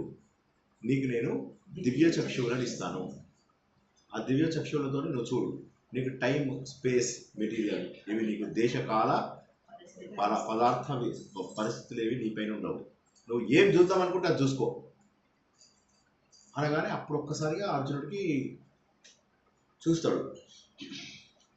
చూసేసరికి భగవంతుడి రూపం. ఒక్కసారిగా ఆశ్చర్యపోతాడు. అలా వెలుతురు, ఎక్కడ చూసినా కూడా వెలుతురే. తూర్పు వైపు చూస్తే సూర్యుడు, పశ్చిమం వైపు చూస్తే సూర్యుడు, దక్షిణం వైపు చూస్తే సూర్యుడు, ఉత్తరం వైపు చూస్తే సూర్యుడు, పైకి చూస్తే సూర్యుడు, కిందకు చూస్తే సూర్యుడు, అన్ని పక్కన కూడా సూర్యుడే. ఇప్పుడు తూర్పు ఎక్కడో తెలియదు. దేవుడా నాకు దిక్కు చూపించమని అడిగితే నన్ను దిక్కు లేని వాడిని చేశాడు. ఏ భగవాన్, నాకు ఎక్కడ ఏముందో కనిపించడం లేదు. నీ లోపల నాకు 33 కోట్ల దేవతలు కనిపిస్తున్నారు. 12 ఆదిత్యులు, ఏకాదశ రుద్రులు, అష్టవసువులు, అశ్విని దేవతలు కనిపిస్తున్నారు. ఎక్కడ చూసినా కూడా నువ్వు వేలాది లక్షలాది తలలతో, బాహువులతో, పొట్టలతో, కాళ్ళతో అన్ని రకాల రూపాలలో నువ్వే కనిపిస్తున్నావు. నీవి రకరకాల రూపాలలో నువ్వు కనిపిస్తున్నావు. దేవతలందరూ నిన్ను ప్రార్థిస్తున్నారు. రాక్షసులందరూ నిన్ను చూసి పారిపోతున్నారు. యోగులందరూ, జ్ఞానులందరూ నిన్ను చూసి నిశ్చల మనస్కులై కనిపిస్తున్నారు. మై గాడ్, ఏంటి రూపం! ఆశ్చర్యంగా ఉంది రూపం దేవా. నాకు ఎందుకో శాంతి కలగడం లేదు. ఎందుకు ఇక్కడి నుంచి అందరూ పరిగెత్తుకుంటూ వచ్చేసి నీ కోరలలో చిక్కుకొని చచ్చిపోతున్నారు? భీష్ముడు, ద్రోణుడు, జయద్రథుడు అందరూ కూడా నీ కోరలలో నలిగిపోయి ముక్కలు ముక్కలు అయిపోతున్నారు. నువ్వేమో నాలుకని బయటికి తీసి చప్పరిస్తున్నావు వాటన్నిటిని. భయంకరమైనటువంటి రూపం ఇది. ఇన్ని పొట్టలేంటి? అందుకే అంటారేమో అందరి పొట్టలు నీ పొట్టే. ఏ పొట్టకు పెట్టినా నీకు పెట్టినట్టే, ఏ పొట్టను కొట్టినా నీ పొట్టను కొట్టినట్టే. హే భగవాన్, ఏం కనిపిస్తుంది నాకు? నా లోపల శాంతి ఎగిరిపోతుంది. నాకు భయం కనిపిస్తుంది. మిడతలు కనుక దీపం పురుగు వైపు అలా పరిగెత్తుకుంటూ వెళ్ళిపోతున్నట్టుగా అందరూ కూడా నీ లోపల వెళ్ళిపోయి లయం అయిపోతున్నారు. నిన్ను స్తోత్రం చేసే వాళ్ళు కొంతమంది అయితే భయపడి పారిపోతున్న వాళ్ళు కొంతమంది. రాక్షసులను అత్యంత క్రూరంగా చంపుతున్నావు నువ్వు. కౌరవులందరూ కూడా చనిపోయి కనిపిస్తున్నారు నాకు. నాకు చాలా భయంకరంగా ఉంది ఈ పరిస్థితి. నా లోపల ఉన్నటువంటి ప్రశాంతతను నువ్వు పోగొట్టేశావు. నీ రూపాన్ని అడగడం తప్ప. ఎక్కడ చూసినా కూడా నువ్వే. ఏ వంక ఏ పక్క చూసినా కూడా నాకు వేరేవేమీ కనిపించడం లేదు. అన్ని లోకాలు నీ లోపలే ఉన్నాయి. నీ నాభి నుంచి తల వరకు సప్త ఊర్ధ్వ లోకాలు, నీ నాభి నుంచి పాదాల వరకు సప్త అధోలోకాలు కనిపిస్తున్నాయి. ఓ మహానుభావ, నాకు దిక్కు తోచడం లేదు. దిక్కు చూపించు ఓ మహాత్మ. నన్ను దిక్కు లేకుండా చేయకు. ఈ కాంతిని నేను భరించలేకుండా ఉన్నాను. ఈ వేలాది పురుషులలో ఎవరి వంక చూడాలో కూడా నాకు తెలియడం లేదు. ఇంత క్రూరంగా కనిపిస్తున్న నువ్వెవరివి? నాలుకలు చాపుతూ అందరినీ కూడా చప్పరించి తింటున్నటువంటి నువ్వెవరివి? నేను కాలుడను. అందరినీ చంపే వరకు నేను ఊరుకోను. నేను మహాకాలుడను. అందరినీ చంపేస్తాను. అర్జున, నీ బాధ్యత బాణం వేయవలసింది. ఆల్రెడీ నా చేతి లోపల చనిపోయినటువంటి ఈ అందరినీ నువ్వు కేవలం ఒక బాణం వేసి నటించు మాత్రమే. నువ్వు కేవలం నిమిత్త మాత్రుడవు. వీరందరినీ నేను చంపేశాను. అర్జునుడు భయపడిపోతూ వణికిపోతూ ఉంటాడు. భగవంతుడా, నీ రూపాన్ని ఉపసంహరించు. నా మనస్సు యొక్క ప్రశాంతత పోయింది. నేను నిన్ను మామూలుగా 4 భుజాలతో ఉన్నటువంటి శ్రీకృష్ణుడిగా చూడాలి అనుకుంటున్నాను అంటాడు. 2 భుజాలతో ఉన్న శ్రీకృష్ణుడు కాదు, 4 భుజాలతో. అప్పుడు శ్రీకృష్ణుడు అన్ని వేల కిరీటాలు, అన్ని వేల ఆయుధాలు, అన్ని వేల రూపాలు, అన్ని రకాల వాసనలు, అన్ని రకాల దేవతలు, అన్ని రకాల లోకాలలో ఉన్నటువంటి వ్యక్తులు, గంధర్వులు, కిన్నెరలు, కింపురుషులు, విద్యాధరులు అందరూ కూడా ఆయన లోపల కనిపిస్తున్నారు. అవన్నీ కూడా ఉపసంహరించుకుంటూ ఉంటాడు. ఒక్కొక్కటి ఒక్కొక్కటి ఒక్కొక్కటి. చివరికి 4 హస్తాలతో అర్జునుడు ముందు ప్రత్యక్షమవుతాడు. ఆ ప్రత్యక్షం కాగానే అర్జునుడు ఒక్కసారిగా ఆనందము, బాధ 2 మిశ్రితమైనటువంటి గొంతుకుతో అంటాడు, ఓ మహాన్ బావ, నువ్వు ఇలాంటి వాడివని తెలియలేదు. నాలో అజ్ఞానాన్ని పూర్తిగా నువ్వు పోగొట్టావు.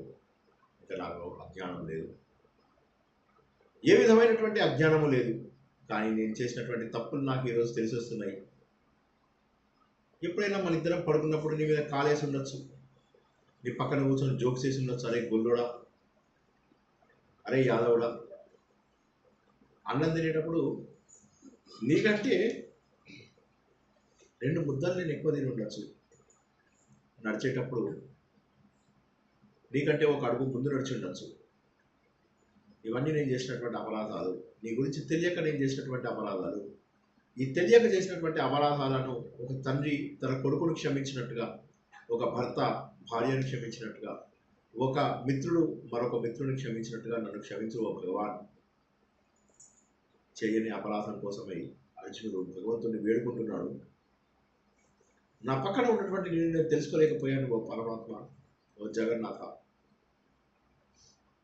నాకు అర్హత ఉందో లేదో తెలియని నాకు నీ విశ్వరూపాన్ని చూపించావు.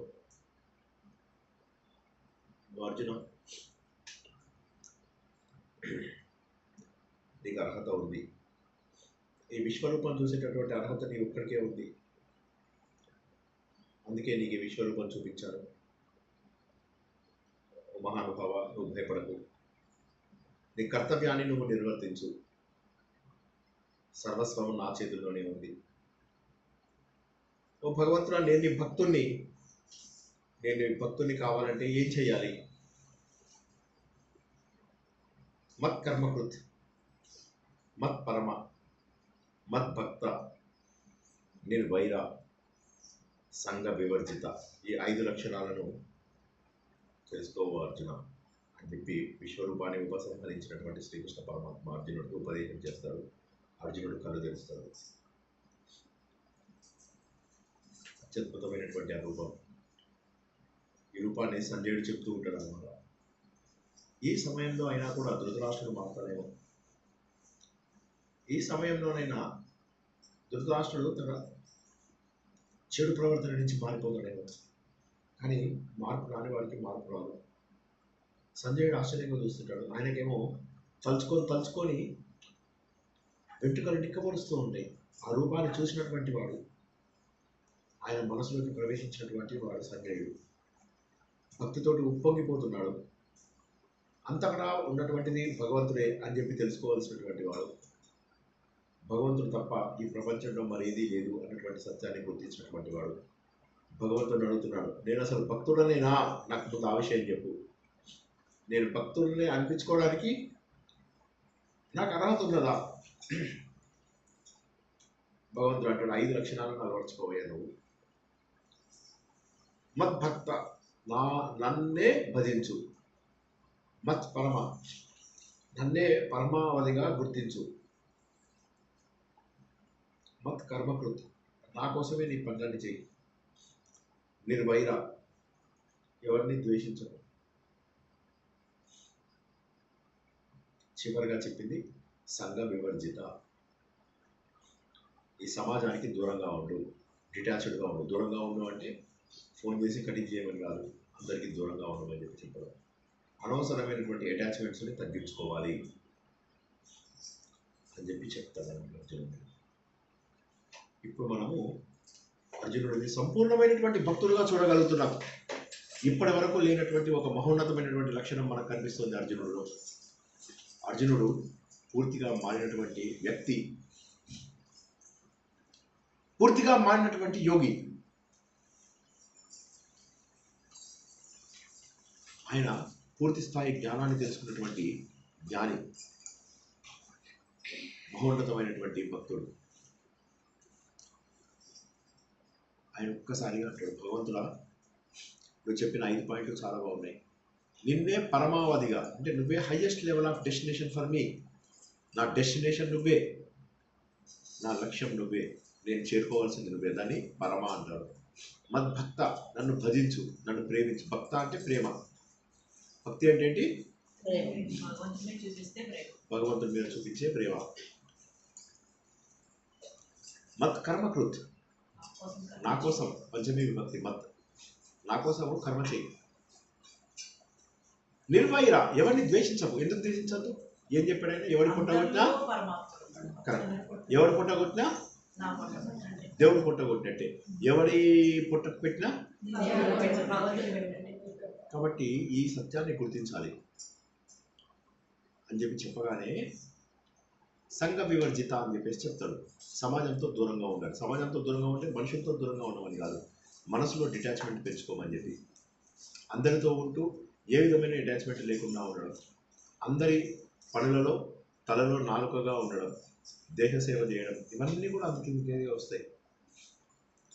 చెప్పగానే అర్జునుడికి పూర్తిగా 10వ అధ్యాయం వరకు దేవుడిని వివిధ రూపాలలో చూశాడు, అనేక రూపాలలో చూశాడు. చెట్టు రూపంలో, చేమ రూపంలో, భక్తితో అనేక రూపాలలో చూడగలిగాడు. పాము రూపంలో, అన్ని, నీరు, సముద్రము, వాయువు, అన్ని రూపాలలో చూశాడు.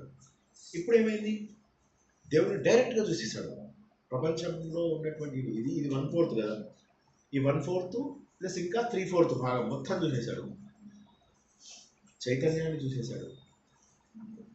అర్జునుడికి ఇప్పుడు అర్థమైపోయింది, దేవుడిని రూపంతో చూడొచ్చు, రూపం లేకుండా కూడా చూడొచ్చు. సో ఏవం సతత యుక్తాయే భక్తాస్త్వాం పర్యుపాసతే ఏతాప్యక్షరం అనుపయుక్తం దేశాన్ కే యోగ ఉత్తమ. అర్థం చెప్పు మాధురి, అర్థం చెప్పు. అంటే నిరాకారంతో పూజించే వాళ్ళ, సాకారంతో పూజించే వాళ్ళ, ఇద్దరిలో ఎవరు శ్రేష్ఠులు? సాకార భక్త, నిరాకార భక్త అంటాడు. ఇప్పుడు మనం చాలా మంది హిందువులు ఈ ధర్మానికి ఈ ప్రశ్నకు జవాబు చెప్పలేము. ఎవరిని అడిగినా దేవుడి రూపం ఉందండి, దేవుడికి రూపం లేకపోవడం ఏంది అని అంటాం. కానీ దేవుడిని రూపం లేకుండా చూశాడు అర్జునుడు, రూపంతో చూశాడు. ఎవరు కరెక్ట్? అన్ని రూపాలు ఆయనే అయినప్పుడు దేవుడు ఎట్లా ఉంటాడు అంటే ఏం చెప్తారు? పాములా ఉన్నాడా, గరుత్మంతుల్లా ఉన్నాడా? ఎవరు చూసినా ఆయననే. అన్ని రూపాలు ఆయనవి అయినప్పుడు ఒక రూపాన్ని నిర్దిష్టంగా చెప్పలేము, ఇదమిద్దంగా చెప్పలేము. అవునా కదా? Yes sir. మన హిందువుల్లో పాము దగ్గర నుంచి, చెట్టు దగ్గర నుంచి అన్నిటినీ దానికి పూజిస్తాం. కాబట్టి అన్ని భగవంతుడే అయినప్పుడు భగవంతుడు ఇదమిద్దంగా ఇది అని చెప్పి తేల్చి చెప్పడం కష్టం. నెంబర్ 1. నెంబర్ 2, దేవుడికి మరి రూపం లేదా? రూపం ఉంది. రాముడి రూపంలో, కృష్ణుడి రూపంలో, రకరకాల రూపాలలో పూజిస్తున్నాం. మరి తెలిసిన రూపంలో పూజించాలా, తెలియని రూపంలో పూజించాలా? ఏది? ఫస్ట్లో ఆకారం,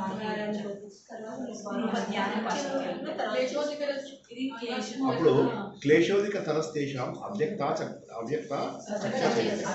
అవ్యక్తా హి గతి దుఃఖం దేహవర్ధిర వాక్యతే. నా స్టూడెంట్స్ మజాకా. ఈ పేరు మీద ఒక సినిమా వచ్చింది. ఆ సినిమాలో హీరో ఎవడు?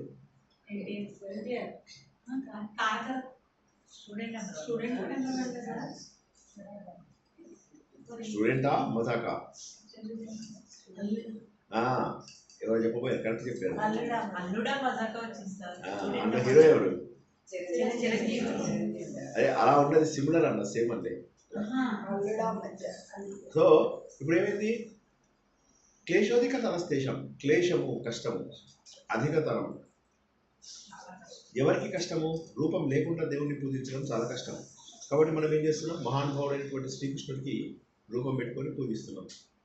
శ్రీకృష్ణుడు అన్ని దేవతా స్వరూపాలు. ఎందుకు?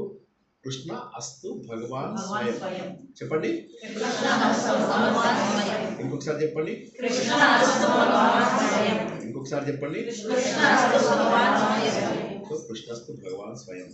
దేవుడు అనేక రూపాలలో కొన్ని అంశాలలో వస్తూ ఉంటాడు. దేవుడు విష్ణుమూర్తి అవతారాలు తీసుకుంటే 22 అవతారాలు ఉన్నాయి. 22 అవతారాలలో ప్రతి అవతారానికి ఏదో ఒక చిన్న పర్పస్ అంతే. నారదుడి రూపంలో వచ్చింది ఆయనే, కపిలుడి రూపంలో వచ్చింది ఆయనే, రాముడి రూపంలో వచ్చింది ఆయనే, పరశురాముడి రూపంలో వచ్చింది ఆయనే, మత్స్య రూపంలో వచ్చింది, కూర్మ రూపంలో వచ్చింది, దత్తాత్రేయుడి రూపంలో వచ్చినటువంటిది. అన్ని రూపాలు ఆయననే. మరి ఇన్ని రూపాలలో వచ్చినటువంటి దేవుడికి ఒక్కొక్క అంశం మాత్రమే ఉంటుంది. అంశ అంటే ఏంటంటే, ఇప్పుడు నేనున్నాను, పర్పస్. అంశ అంటే ఇప్పుడు నేనున్నాను, నేను నాలోంచి కొంత శక్తిని తీసి నువ్వు ఆఫీస్కి వెళ్ళు అని చెప్పి వాడిని ఆఫీస్కి పంపిస్తాను. వాడు ఓన్లీ ఆఫీస్ పనే చేస్తాడు, వాడికి వేరే పని చేత కాదు. కంప్యూటర్ ఉంది, కంప్యూటర్ లోపల మనం వేస్తే ఎక్సెల్ ఇస్తాం, ఎక్సెల్ పనే చేస్తుంది. వర్డ్ డాక్యుమెంట్ పనే చేస్తుంది. ఒక కంప్యూటర్ యొక్క అంశాలు ఇవి. కానీ మొత్తం కంప్యూటర్ని నేను ఇక్కడికి తీసుకొచ్చా. సో దాన్ని కృష్ణుడు అంటారు. అమ్మా మంచి ఎగ్జాంపుల్స్ చెప్పిస్తారు మీరు నాతో. సో కంప్యూటర్ మొత్తం కలుపుకుంటే శ్రీకృష్ణుడు. కంప్యూటర్లో ఒక్కొక్క యాప్ పనిచేస్తుంది కదా, ఆ యాప్ని ఏమంటారంటే దేవత అంశ. ఒక్కొక్క అంశకు ఒక్కొక్క చిన్న పర్పస్ ఉంటుంది. ఆ పర్పస్ అయిపోయాక మళ్ళీ అంశం వెళ్ళి భగవంతుడిలో కలిసిపోతుంది. కానీ కృష్ణుడు అట్లా కాదు. కృష్ణుడు కిందికి వచ్చినప్పుడు వైకుంఠంలో ఎవరు లేరు, ఖాళీ. అనంతుడు కూడా భూమి మీదకి వచ్చేసాడు. ఆయన ఈయన కృష్ణుడు లేకపోతే నేనే ఉంటా అని చెప్పి కిందికి వచ్చేసాడు. సో కాబట్టి అక్కడ టోటల్ ఖాళీ, మొత్తం కృష్ణుడే, సర్వత్రా కృష్ణుడే. కృష్ణుడు మొదటి నుంచే భగవంతుడు అని చెప్పి ప్రూవ్ చేసుకుంటూ వస్తున్నాడు. సో కాబట్టి కృష్ణుడు మనకు చాలా దగ్గర వాడు. ఎందుకంటే ఇంత దగ్గర పెట్టుకున్నాం ఒకటి, ఆయనేమో ఇక్కడ కూర్చున్నాడు, శ్రీకృష్ణుడికి ఇంకా దగ్గరికి వెళ్ళిపోయి కూర్చున్నాడు మా ఫ్రెండ్ మహేంద్రుడు. సో ఎందుకంటే మహేంద్రుడికి ఉపేంద్రుడు ఇద్దరు అన్నదమ్ములు. సో కాబట్టి మహేంద్రుడు ఉపేంద్రుడు ఇద్దరు అన్నదమ్ములు. ఉపేంద్రుడు అంటే ఎవరు? విష్ణుమూర్తి. మహేంద్రుడు అంటే ఇంద్రుడు. ఇద్దరు అన్నదమ్ములు. సో కాబట్టి ఏమైంది, ఇది కూడా నాతో తెప్పించారంటే మీరు ఎంత గ్రేట్ వేసుకోవాలా. అంటే మీరు యాక్చువల్గా మీరు అనాలి సార్ భలే చెప్పారు సార్ అని మీరు అనాలన్నమాట. మీరు అన్నేదని నేను చెప్తున్నా, మీరు నాతో మంచిగా చెప్పించారు. అది మీరు నాతో అన్నది కాబట్టి నేను చెప్పింది, మీరు నాతో భలే చెప్పించారు అంటున్నాను. సో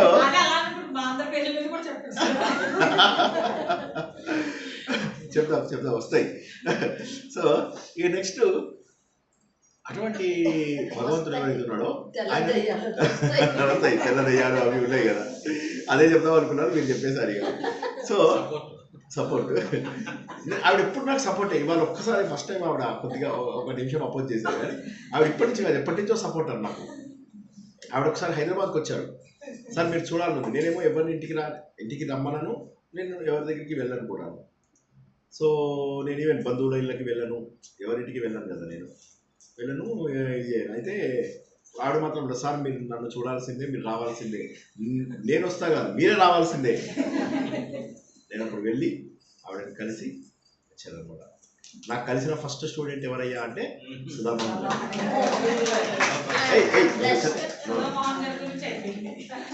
ఇప్పుడు ఇక మీ అందరినీ దెయ్యాలని చెప్పేసింది, మీ అందరినీ ఆవిడ చెప్పేశారు.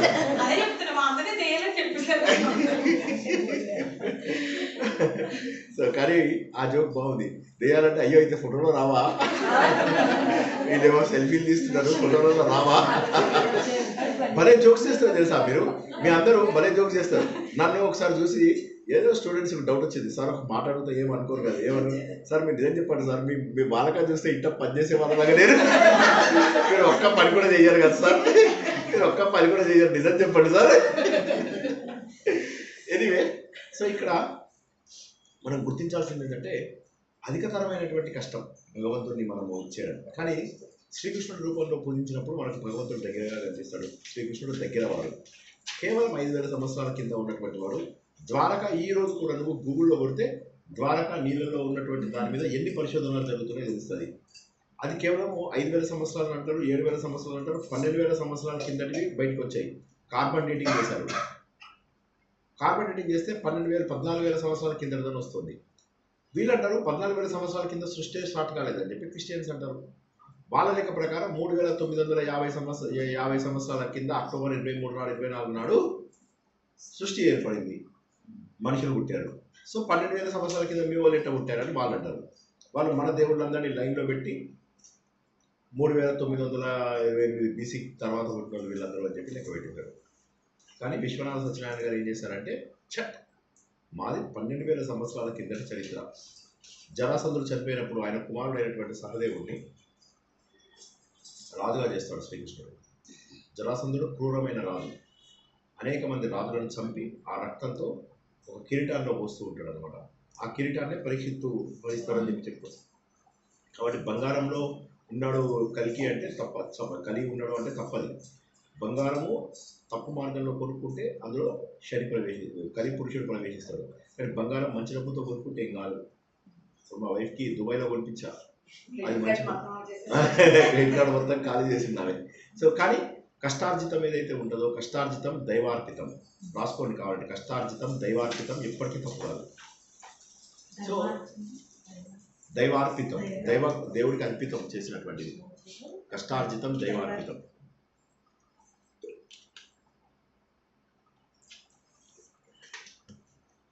అది ఏది గొప్ప ఇప్పుడు అని అంటే ఆ జరాసంధుడి కొడుకైనటువంటి సహదేవుడు 12,000 సంవత్సరాల కింద ఉన్నాడు. అప్పటి నుంచి ఇప్పటి వరకు 12,000 సంవత్సరాలు గడిచిపోయాయని ఒక్కొక్క 1000 సంవత్సరాలకు ఒక్కొక్క బుక్ రాశారు ఆయన. దాన్ని ఏమంటారు? పురాణ వైర గ్రంథమాల. ఆ పురాణ వైర గ్రంథమాలలో 12 పుస్తకాలు ఉంటాయి. అత్యద్భుతమైనటువంటి పుస్తకాలు. ఒక్కొక్క పుస్తకం చదువుతుంటే వదిలిపెట్టరు. ముఖ్యంగా కళ్యాణి గారు మీరు చదవాలి పురాణ వైర గ్రంథమాల. చాలా అద్భుతమైనటువంటి గ్రంథాలు 12. ఒక 1000 సంవత్సరాలకు ఒక చరిత్ర. అట్లా 12,000 సంవత్సరాల కింద మా రిలేటివ్ అవుతారు ఆయన. మాకు లక్ష్మీ గోవిందలూరు గారు, మా అందరికీ రిలేటివ్ విశ్వనాథ సత్యనారాయణ గారు. ఆయన రాసినటువంటి 12 గ్రంథాలు తప్పక చదవండి ప్రతి ఒక్కరు. సెట్ దొరుకుతుంది మీకు, వీలైన వారు తప్పక చదవండి. వైర గ్రంథమాల. సో అది అప్పుడు ఏమైందంటే ఈ 12,000 కానీ కృష్ణుడు పుట్టి ఏది లెక్క వేసుకున్నా కూడా మా ఆర్ఎస్ఎస్ ప్రకారం మన దీని ప్రకారం 5128 సంవత్సరాలు అయింది. ఎంత? ఏదైనా కూడా పెద్దదే. ఏంటమ్మా అడగండి, ఒకరి తర్వాత ఒకరు అడగండి. నువ్వు అడుగు కళ్యాణి ఫస్ట్. సార్ యాక్చువల్గా మీరు అన్నారు కదా 12,000 సంవత్సరాల క్రితం స్టార్ట్ అయింది. అవునమ్మా, జరాసంధుడు కొడుకు సహదేవుడు అక్కడి నుంచి అటు స్టార్ట్ అయింది కదా సార్. కానీ మనము కృష్ణుడు 5,000 సంవత్సరాల క్రితం చనిపోయాడు అనేది మనకు ఈ శాస్త్రవేత్తలు ఇచ్చినటువంటి టైం లైన్. శాస్త్రవేత్తలు ఇచ్చిన టైం 5128. కానీ పంచాంగం ప్రకారం కూడా 5128 సంవత్సరాలు అని చెప్పి చెప్తారు శ్రీకృష్ణుడిని. కానీ యాక్చువల్గా ఆయన ఏం చెప్తారంటే లేదు 12,000 సంవత్సరాల కిందనే ఉన్నారు అని చెప్పేసి విశ్వనాథ సత్యనారాయణ గారు అంటారు. కానీ ఇప్పుడు ఈయన చెప్పినట్టుగా శాలివాహన శకం, విక్రమార్క శకం, వీటన్నిటి లోపల ఏవైతే ఉంటాయో వాటన్నిటి ప్రకారము అది 5128 అనేటటువంటిది శ్రీకృష్ణ శకం అని చెప్పి ఫారినర్స్ ఇచ్చిన దాన్ని మన వాళ్ళు మన పంచాంగంలో పెట్టి చెప్పారు. ఇప్పుడు మన పంచాంగంలో శ్రీకృష్ణుడి గురించి చెప్పినప్పుడు 5128 అనే చెప్తారు, కానీ తప్పు. విక్రమార్క శకం, శాలివాహన శకం, తర్వాత శ్రీకృష్ణ శకం. కానీ మనకు వచ్చేది ఏదైతే మొదటి నుంచి ఉందో ఆ క్యాలెండర్ అట్లాగే కంటిన్యూ అవుతుంది.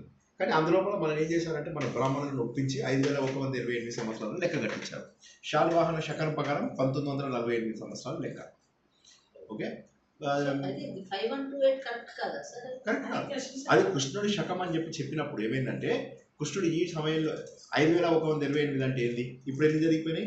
2026 తీసేసేయండి. 2026ని 5128 నుంచి తీసేయండి. తీస్తే సుమారుగా 3000 సంవత్సరాలు బ్యాక్వర్డ్. సో 3000 BC నాడు కృష్ణుడు పుట్టాడు అని తెలియదు. 3000 BCలో కృష్ణుడు పుట్టాడు. వాళ్ళు చెప్పిన క్యాలిక్యులేషన్ ఏంటి? 3598 24th అక్టోబర్ నాడు సృష్టి ప్రారంభమైందని వాళ్ళు చెప్తారు. అందులో శ్రీకృష్ణుడిని ఒక ప్రవక్తగా వాళ్ళు గుర్తించారు. దాన్ని మనం మన పంచాంగంలో పెట్టుకున్నాం. మన పంచాంగం లక్షల కోట్ల సంవత్సరాలు ఆ డేట్ మారవు. ఆ డేట్ ఏవైతున్నాయో అవి మారవు.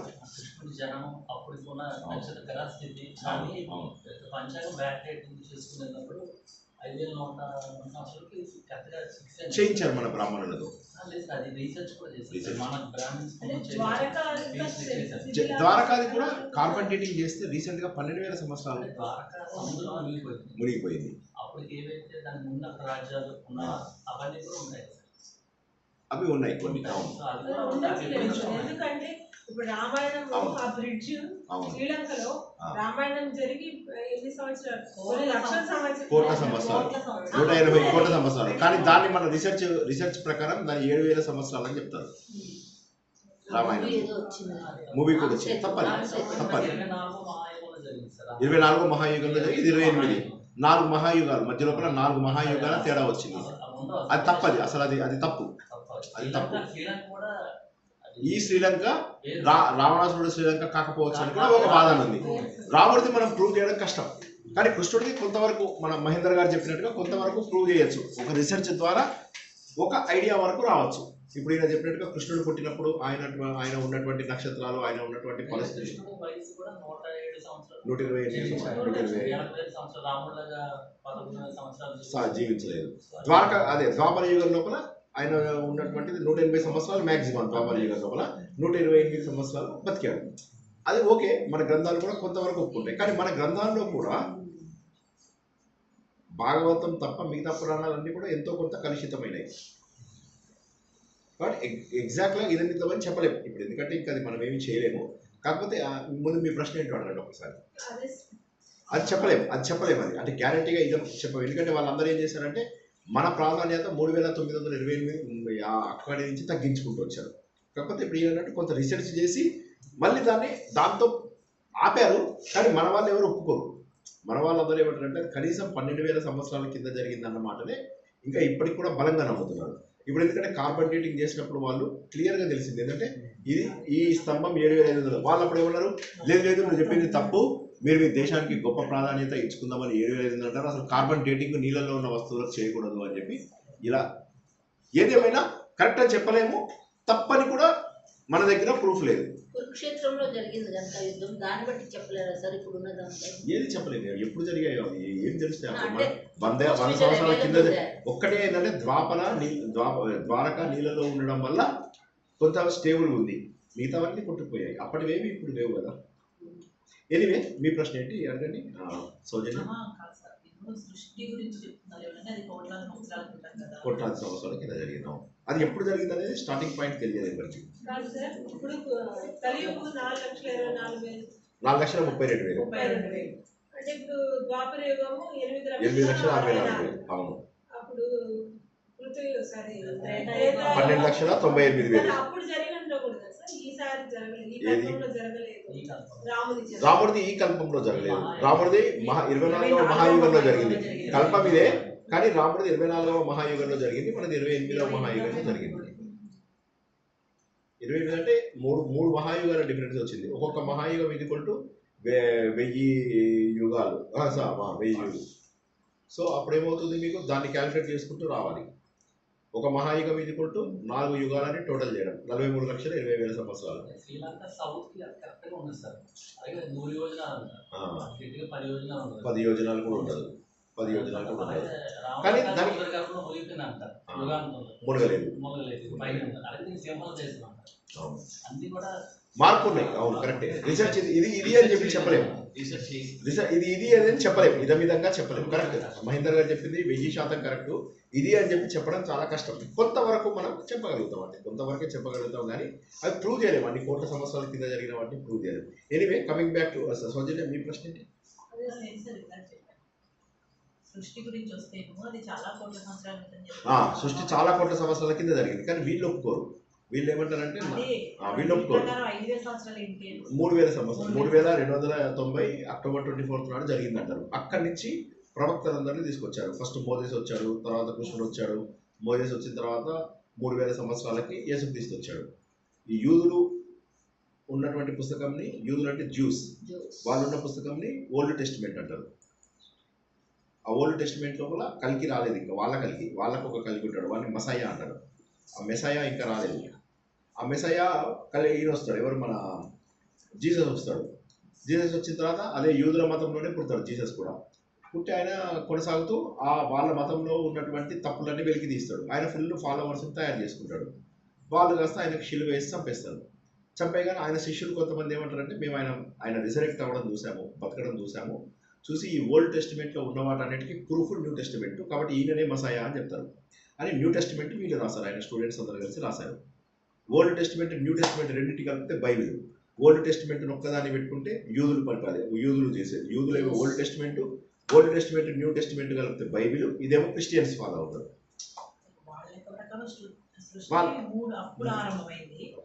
వాళ్ళది ఒప్పుకోరు కదా, వాళ్ళది ఒప్పుకోరు.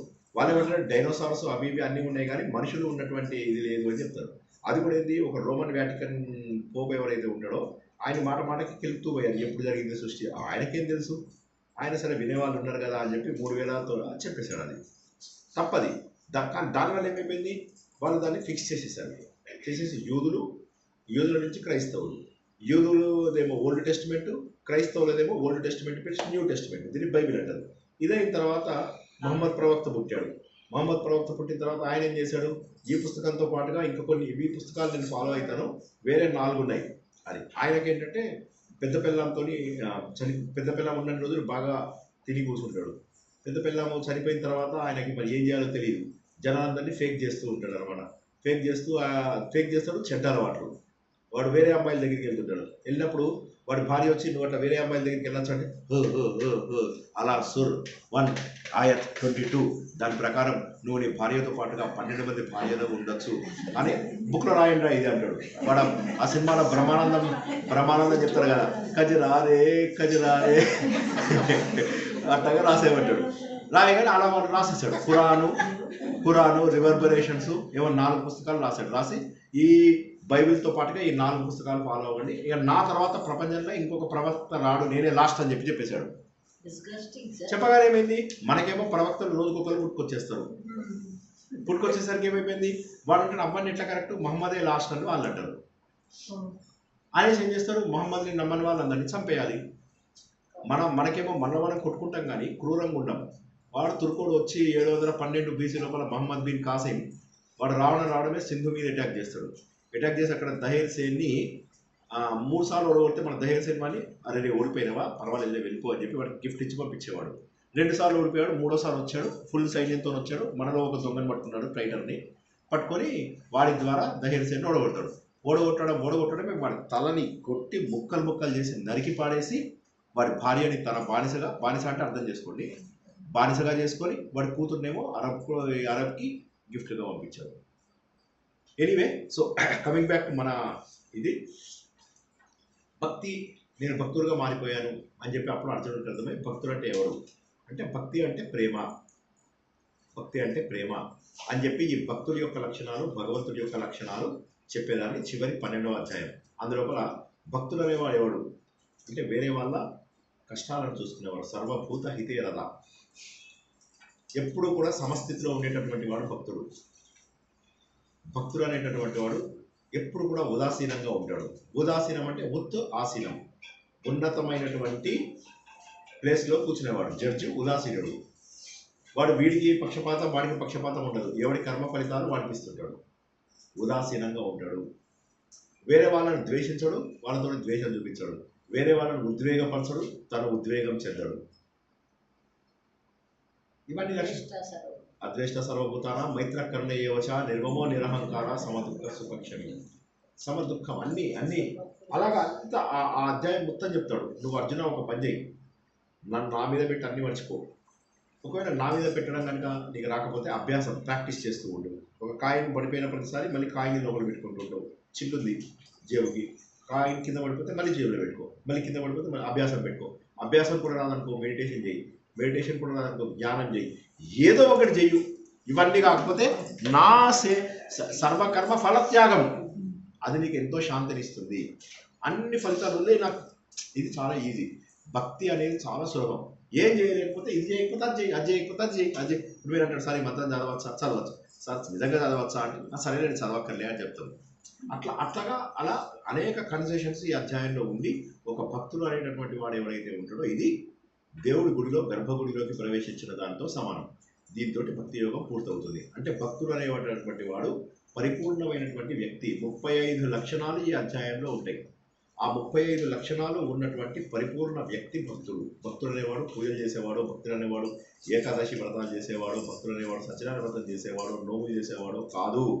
భక్తుడు అనేవాడు ఎవడు అవతల వాడి కష్టాలను చూసేవాడు. మనం మొన్న అనుకున్నాం కదా, వైష్ణవ జనతో తేనే కహియో జో పీర్ పరాయి జానే రే.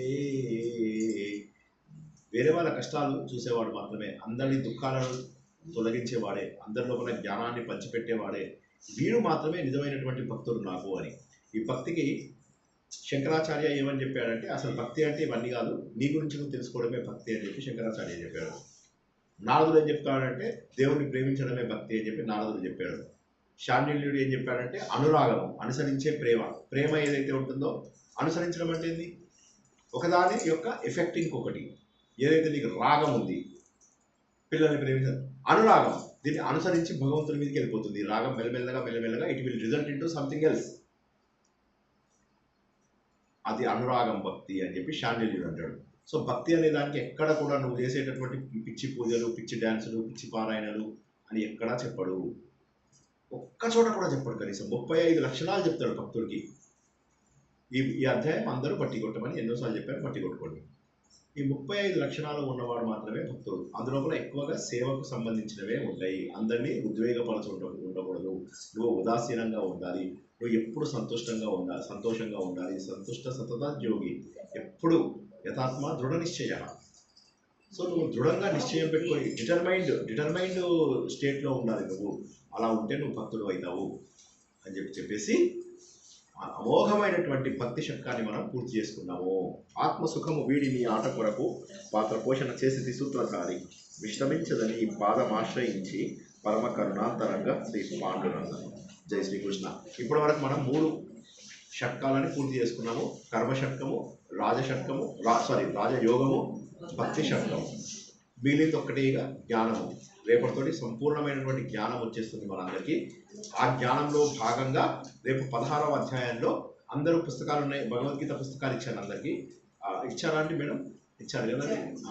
మనం అందరం కలిసి పుస్తకాలు కొనుక్కున్నాము. ఆ పుస్తకాల లోపల లక్షణాలు ఉంటాయి. ఆ లక్షణాలు ఒకసారి 16వ అధ్యాయంలో చూడండి. చూసి మీకున్న మంచి లక్షణాలు, మీకున్న చెడ్డ లక్షణాలు అవి రాసుకోండి. రేపు పావు గంట టైం ఇస్తాం. రాసి మంచి లక్షణాలు అన్నీ ఏం చేస్తారంటే ఈ కృష్ణుడి విగ్రహం పెడతాము, ఆ విగ్రహం దగ్గర పుష్ప రూపంలో సమర్పించేయండి. చెడ్డ లక్షణాలు అన్నీ కూడా రాసి అందులో ఎన్ని మీరు పోగొట్టుకుందాం అనుకుంటున్నారు నెక్స్ట్ 6 నెలల్లో, నెక్స్ట్ మళ్ళీ మనం యాత్రకు వచ్చే వరకు ఎన్ని పోగొట్టుకుందాం అనుకుంటున్నాం అని చెప్పి రాసేయండి. మాకు చూపించక్కర్లే, పక్కోడికి నువ్వే రాసినావు చూపించని అడగండి దయచేసి. మీకు ఏది చెడు పోగొట్టుకుందాం అనిపిస్తే ఆ చెడుని రాసి రేపు గంగకి వెళ్దాము. గంగే గోదావరి, అక్కడికి వెళ్ళి గంగలో కలిపేయండి. చెడుని గంగలో కలిపేయండి, మంచిని భగవంతుడికి దేవుడా నాకు ఈ నేర్చుకునే స్వాధ్యాయ లక్ష్యాన్ని ఇచ్చావు, నీకు కృతజ్ఞతలు. అర్జునుడు చెప్తాడు ఎన్నోసార్లు, ఓ మహానుభావ నీకు నమస్కారం, ఓ మహానుభావ నీకు మరీ మరీ నమస్కారం, ఓ మహానుభావ నీకు మరీ మరీ మరీ నమస్కారం చెప్తూనే ఉంటాడు. 11వ అధ్యాయంలో నమస్కారం నమస్కారం నమస్సులు నమస్సులు, ఓ తూర్పు వైపు ఉన్న ఓ దేవా నీకు నమస్కారం, పడమట వైపు వెలుగుతున్నటువంటి ఓ దేవా నీకు నమస్కారం, ప్రతి చోట నీకు నేను నమస్కారం పెడతాను ఓ దైవం అని చెప్పేసి ఆ విధంగా చెప్పడం అంటూ జరుగుతుంది. సో కాబట్టి ఇది అమోఘమైనటువంటి అధ్యాయం. భక్తి అంటే మనం ఇప్పటి వరకు ఎన్నో రకాల తప్పులు తెలుసుకున్నాం. భక్తి అంటే నిజమైనటువంటి సేవ, నిజంగా అందరినీ సమానంగా చూడగలగడమే, ఎవరిని ఎక్కువ తక్కువగా చూడటము, ఎవరిని లోపంగా చూడటము, ఎవరిని కించపరచడము. నువ్వు ఒకరిని కించపరచావు అంటే అయిపోయింది, జీవితంలో ఎన్నో గొప్ప విషయాన్ని పోగొట్టుకున్నావు అని లెక్క. సో భక్తుడు అనేవాడు ఎప్పుడు కూడా గొప్పవాడుగా మిగలాలి కానీ నీచుడుగా మిగలకూడదు అని ఈ అధ్యాయాలలో భగవంతుడు ఇండైరెక్ట్గా చూస్తాం, భగవంతుడు డైరెక్ట్గా చూస్తాం. ఈ ప్రపంచంలో అన్ని వస్తువులు భగవంతుడివే అయినప్పుడు నీకెందుకు ఆ పొగరు అన్నటువంటి విషయాన్ని మనం చూస్తాం. అంటే నీకు పొగరు ఉండకూడదు. సో మిమ్మల్ని ఇందాకే పొగిడారు. ఆ విధంగా మనోహరమైనటువంటిది భక్తి. భక్తి ఎవరి కోసము అంటే ఎమోషనల్ పీపుల్ కోసం, కర్మ ఎవరి కోసము డ్యూటీ మైండెడ్ పీపుల్ కోసం, రాజయోగం ఎవరి కోసం ప్రాక్టికల్ ఎక్స్పీరియన్స్ నాలో కావాలనుకునే వాళ్ళకు రాజయోగం. మనం పొద్దున చేసింది ప్రాక్టికల్ ఎక్స్పీరియన్స్, మనస్సుని నిశ్చలంగా పెట్టేవాళ్ళు అందరూ ఒప్పుకున్నారు పొద్దున, అది రాజయోగం. కర్మయోగం అంటే నా బాధ్యత, నా పని నేను చేస్తానండి, తప్పదు, ఇంతమంది వచ్చారు వీళ్ళందరినీ మంచిగా ప్రేమగా చూసుకోవాలి అని చెప్పి వారి భర్త కలిసి చూసుకోవాలి, అది కర్మయోగం. ఏమి ఆశించట్లేదు, ఎవరి నుంచి ఏమి ఆశించట్లేదు, అది కర్మయోగం. రాజయోగం అంటే పొద్దున మనం నేర్చుకున్నటువంటిది. భక్తి యోగం అంటే ఏంటంటే అందరినీ సమానంగా ప్రేమగా చూడడం, ఎవరిని వీళ్ళు తక్కువ వీళ్ళు ఎక్కువ, వీళ్ళు నాకు నా ఫేవరెట్స్ అట్లేం లేదు, అందరూ ఒకటే నేను. ఎందుకంటే అందరిలో ఉన్నటువంటి దైవం ఒక్కడే, ఒకే కులం ఒకే మతం, అందరూ ఒకటే, అందరినీ కాపాడే దేవుడు, అది గుర్తుంచుకోండి. ఎందుకంటే దేవుడు మనకు ఆ పాట ఉంది కదా, ఏ మాలిక్ తెలియ బందేహం, అందులో కూడా చెప్తాడు అనమాట, మనిషి చాలా బలహీనుడు, బడి కమ్జోర్ హై ఆదమీ అని వస్తుంది. ఎంతో కమ్జోర్, చాలా వీక్ పర్సన్ మనిషి అనేవాడు, చాలా వీక్, చాలా బలహీనం. ఎందుకు మా మీద ఇన్ని పరీక్షలు పెడుతుంది దేవుడు? సో భగవంతుడి దారిలో వెళ్తేనే నీకు నిజమైనటువంటి ఆనందం దొరుకుతుంది అని చెప్పేటటువంటిది భక్తి యోగం. ఆ భగవంతుడిని తెలుసుకునే పద్ధతిలో నువ్వేంటంటే నీ గురించి నువ్వు తెలుసుకుంటావు. You will discover your self, rediscover your self. నేను నువ్వు కనుక్కుంటావు. భగవంతుడి మార్గంలో ఉన్నాడు, ఆనందంగా ఉండకుండా ఏడ్చుకుంటా కూర్చొని అట్టుండదు. నిజంగా భగవంతుడి మార్గంలో వెళ్ళేవాడు మాత్రమే ఆనందంగా ఉంటాడు. భగవంతుడు అంటే జస్ట్ దండం పెట్టుకొని నాకు కోరికలు ఇవ్వండి, వాడు భక్తుడు కాదు. భక్తులు పోటెత్తిన భక్తులు. పోటెత్తడం ఏమిటి పోటెత్తడం నాకు అర్థం కాదు. ఏమిటి మూర్ఖత్వం అది? పోటెత్తిన కోటి భక్తులు అందరూ శివరామంతో వాళ్ళందరూ అక్కడికి వచ్చేది కోరికల కోసం వస్తారు. ఒక్కడైనా మనస్ఫూర్తిగా దేవుడు నువ్వు నాకు ఈ జన్మనిచ్చావు, థ్యాంక్ యూ వెరీ మచ్ అని చెప్తాడా? వాడు దూకుడు సినిమా లోపల తండ్రి అంటే నీకోసం ఏం చేశానురా, కనీసం నేను పోషించను కూడా పోషించలేదు, పెంచను కూడా పెంచలేదు, ఎందుకురా నాకు అసలు ఇంత జీవితాన్ని పెట్టావంటే కొడుకేమన్నా తెలుసా, నాన్న నువ్వు నాకు జన్మనిచ్చావు. సినిమాలు బాగా చూస్తారు మన స్టూడెంట్స్. నువ్వు నాకు జన్మనిచ్చావు నాన్న. సో అది జన్మనివ్వడం. నేను మా అమ్మగారి గురించి వాళ్ళ మధ్యాహ్నం కొంతమందితో మాట్లాడినప్పుడు చెప్పాను, మా అమ్మ నాకు రెండో జన్మించింది. ఎందుకంటే చనిపోయే దీంట్లోంచి నన్ను బయటికి తీసి మా అమ్మ రెండో జన్మ ఇచ్చింది. నేను అన్నాను, అమ్మ ఒక జన్మ ఇస్తేనే చాలు, నాకు 2 జన్మలు నానా కష్టాలు పడి నన్ను బతికించారు. సో 2 జన్మలు వచ్చాయమ్మా నాకు. కాబట్టి దేవుడు ఎక్కడో లేడు, గురువు ఎక్కడో లేడు. నీ తల్లి నీ తండ్రి దేవుళ్ళు. నీ తల్లి తండ్రి తప్ప నీకు వేరే దేవుళ్ళు లేరు. వాటిని పూజిస్తే చాలు. గురువు నీ తండ్రి ఫస్ట్ గురువు, నీ తల్లి సెకండ్ గురువు, శ్రీకృష్ణుడు తర్వాత గురువు. కాబట్టి ఇంకెవరిని పూజించాల్సిన అవసరం లేదు. గౌరవించు, అందరినీ గౌరవించు, కానీ పూజించాల్సిన అవసరం మాత్రం నీ ముగ్గురు మీదనే ఉన్నది. అది చెప్పేదే భక్తి యోగము. అందరినీ సమంగా చూడటమే భక్తి యోగము. అంతేగాని భక్తి యోగం ఈ పిచ్చి వేషాలు, పిచ్చి డ్యాన్సులు, డ్యాన్సులు చేస్తారు ఇట్లా ఇట్లా, అవన్నీ కావు. ఆటలు కర్రలతో కొడుతుంటారు, టక్ టక్ అని. పక్కవాడంటే నచ్చదు, ఇక్కడ కర్ర కొడుతున్నాడు, నెత్తి మీద వేస్తారు, ఒకటేస్తారు నెత్తి మీద, పటక్ మన మగులుతుంది అలా. ఈ పిచ్చి వేషాలు, అది తన్మయత్వంలో చేసే డ్యాన్స్ కాదు. వీళ్ళందరూ కానీ ప్రాక్టీస్ చేసుకుంటారు, కర్రలాటలు ప్రాక్టీస్ చేసుకుంటారు, పోరాటాలు అవి ప్రాక్టీస్ చేసుకుంటారు. చేసుకున్న మాడవీళ్ళలో పిచ్చి డ్యాన్సులు చేస్తూ ఉంటారు. ఇవాళ మనం ఒక ఆలయానికి వెళ్ళాము, చూసారా? ఆలయం లోపల అందరూ రంగు చీరలు కట్టుకొని వాళ్ళందరూ సేవకులు, దేవుడి సేవకులు. వాళ్ళు ఏం చేస్తున్నారు? అక్కడి నుంచి వాళ్ళ రికమెండేషన్తో వచ్చారట, వాళ్ళని లోపలికి యాక్సెప్ట్ చేస్తున్నారు. ఎంత పాపం వస్తుంది? నువ్వు దేవుడికి సేవ చేస్తూ నువ్వు పాపాన్ని మూట కట్టుకుంటావా? మళ్ళీ వాళ్ళు అంటారు, మాకు దేవుడికి సేవ చేసే అవకాశం వచ్చింది. అదే నీ బొంద, దేవుడికి సేవ చేసావా? ఏం లేదు. అది నీ దీనికోసం వచ్చింది, నీ చెడు కోసం వచ్చింది. అది ఎప్పటి లేని పాపాలు, అందరి పాపాలు నీ మూటలో పెడతారు. మళ్ళీ అందులో లీడర్స్ ఉంటారు. నేను లీడర్ 10 మంది, వాళ్ళ 10 మందికి ఒక లీడర్ ఉంటాడు. ఆ లీడర్ని చూసి నేను చెప్పినట్టుగా వినాలి. వాళ్ళలో వాళ్ళకి పాలిటిక్స్.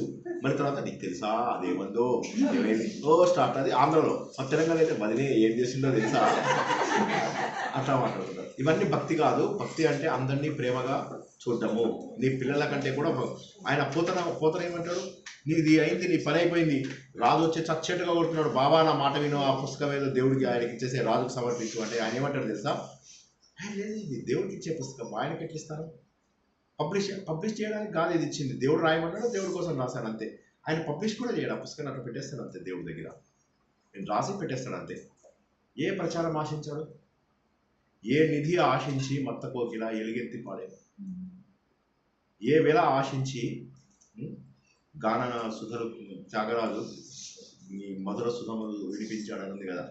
అవధి లేని ప్రతి అనుభూతికి, అవధి లేని ప్రతి అనుభూతికి ఆత్మానందమే పరమార్థం. ఆత్మానందమే పరమార్థం. There is no other go. ప్రపంచంలో అన్నిటికంటే గొప్పది నీ ఆత్మ సంతృప్తిగా ఉండడము. ఎవడో ఏదో చేస్తారో ఏముంది. వాళ్ళని నాకు చెప్పే కదా, మీరు భారతరత్న ఇవ్వండి, రేపు పొద్దున్న నేను ఏం చేసుకుంటా భారతరత్నని. కాబట్టి ఎప్పుడు కూడా డబ్బు కోసము, గొప్పతనం కోసము ఈ ప్రపంచంలో ఏమీ చేయకూడదు. ఇది భగవంతుడు మనకిచ్చిన బాధ్యతగా చేయాలి అని భక్తి యోగం తెలియజేస్తుంది. ఈ భక్తి యోగం అందరికీ అర్థమైందని ఆశిస్తున్నాను. గుండెల నిండుగా మనస్ఫూర్తిగా అందరిలో ఉన్నటువంటి భగవంతుని చూడండి. వేరేళ్ళతో కాళ్ళు మొక్కించుకోవడాలు, ఇలాంటి చెడ్డ పనులు చేయకండి. వేరేళ్ళతో వెళ్ళేసి గుంపు గోవిందాలు చేయకండి. నీచమైనటువంటి పనుల వల్ల ఏమవుతుంది తెలుసా? వాళ్ళందరి పాపాలు మీకు వస్తాయి. పాలన చేస్తుంటారు, దానికి సరిగ్గా చదవరాదు కానీ తీసుకొచ్చింది మా టీచర్ అంటారు. మానేయండి, ఇవన్నీ పిచ్చి పనులన్నీ మానేయండి. మానేసి భగవంతుని ప్రేమగా పూజించడము, గుంపు యాక్టివిటీస్ మానేసి భగవంతుడితో ఏకాంతంగా ఉండడం నేర్చుకోండి. భగవంతుడితో కావాల్సినటువంటిది ఏకాంతము. భగవంతుడితో ఏం కావాలి నీకు? That connection. ఇప్పుడు ఆ కోకిల అంత బాగా పాడుతుందంటే ఎవరి కోసం? ఎవరైనా వచ్చి దానికి గిఫ్ట్ ఇస్తున్నారా? త్యాగరాజుని ఆయన పడేస్తారు, ఆయన ఏమంటారు, పోతనని పెట్టి కొడతారు, ఆయన ఇల్లంతా పూజ చేస్తారు. మరి ఆయన అంతకుముందు పుస్తకాలు రాజుకి ఇవ్వలేదా? ఇచ్చాడు. మరి ఈ ఒక్క పుస్తకం ఎందుకు? దేవుడి కోసం రాసింది నేను అంటాడు. బాబా కుల్ల పొడుస్తున్నాడు ఆయన, శ్రీనాథుడు వస్తాడు, కుల్ల పొడుస్తున్నాడు రాజు, నన్ను సాల్వ చంపుతున్నాడు, ఇచ్చేసేయి. లేదు. రామదాసు చావు దెబ్బలు తిన్నాడు. భక్తి అంటే అది.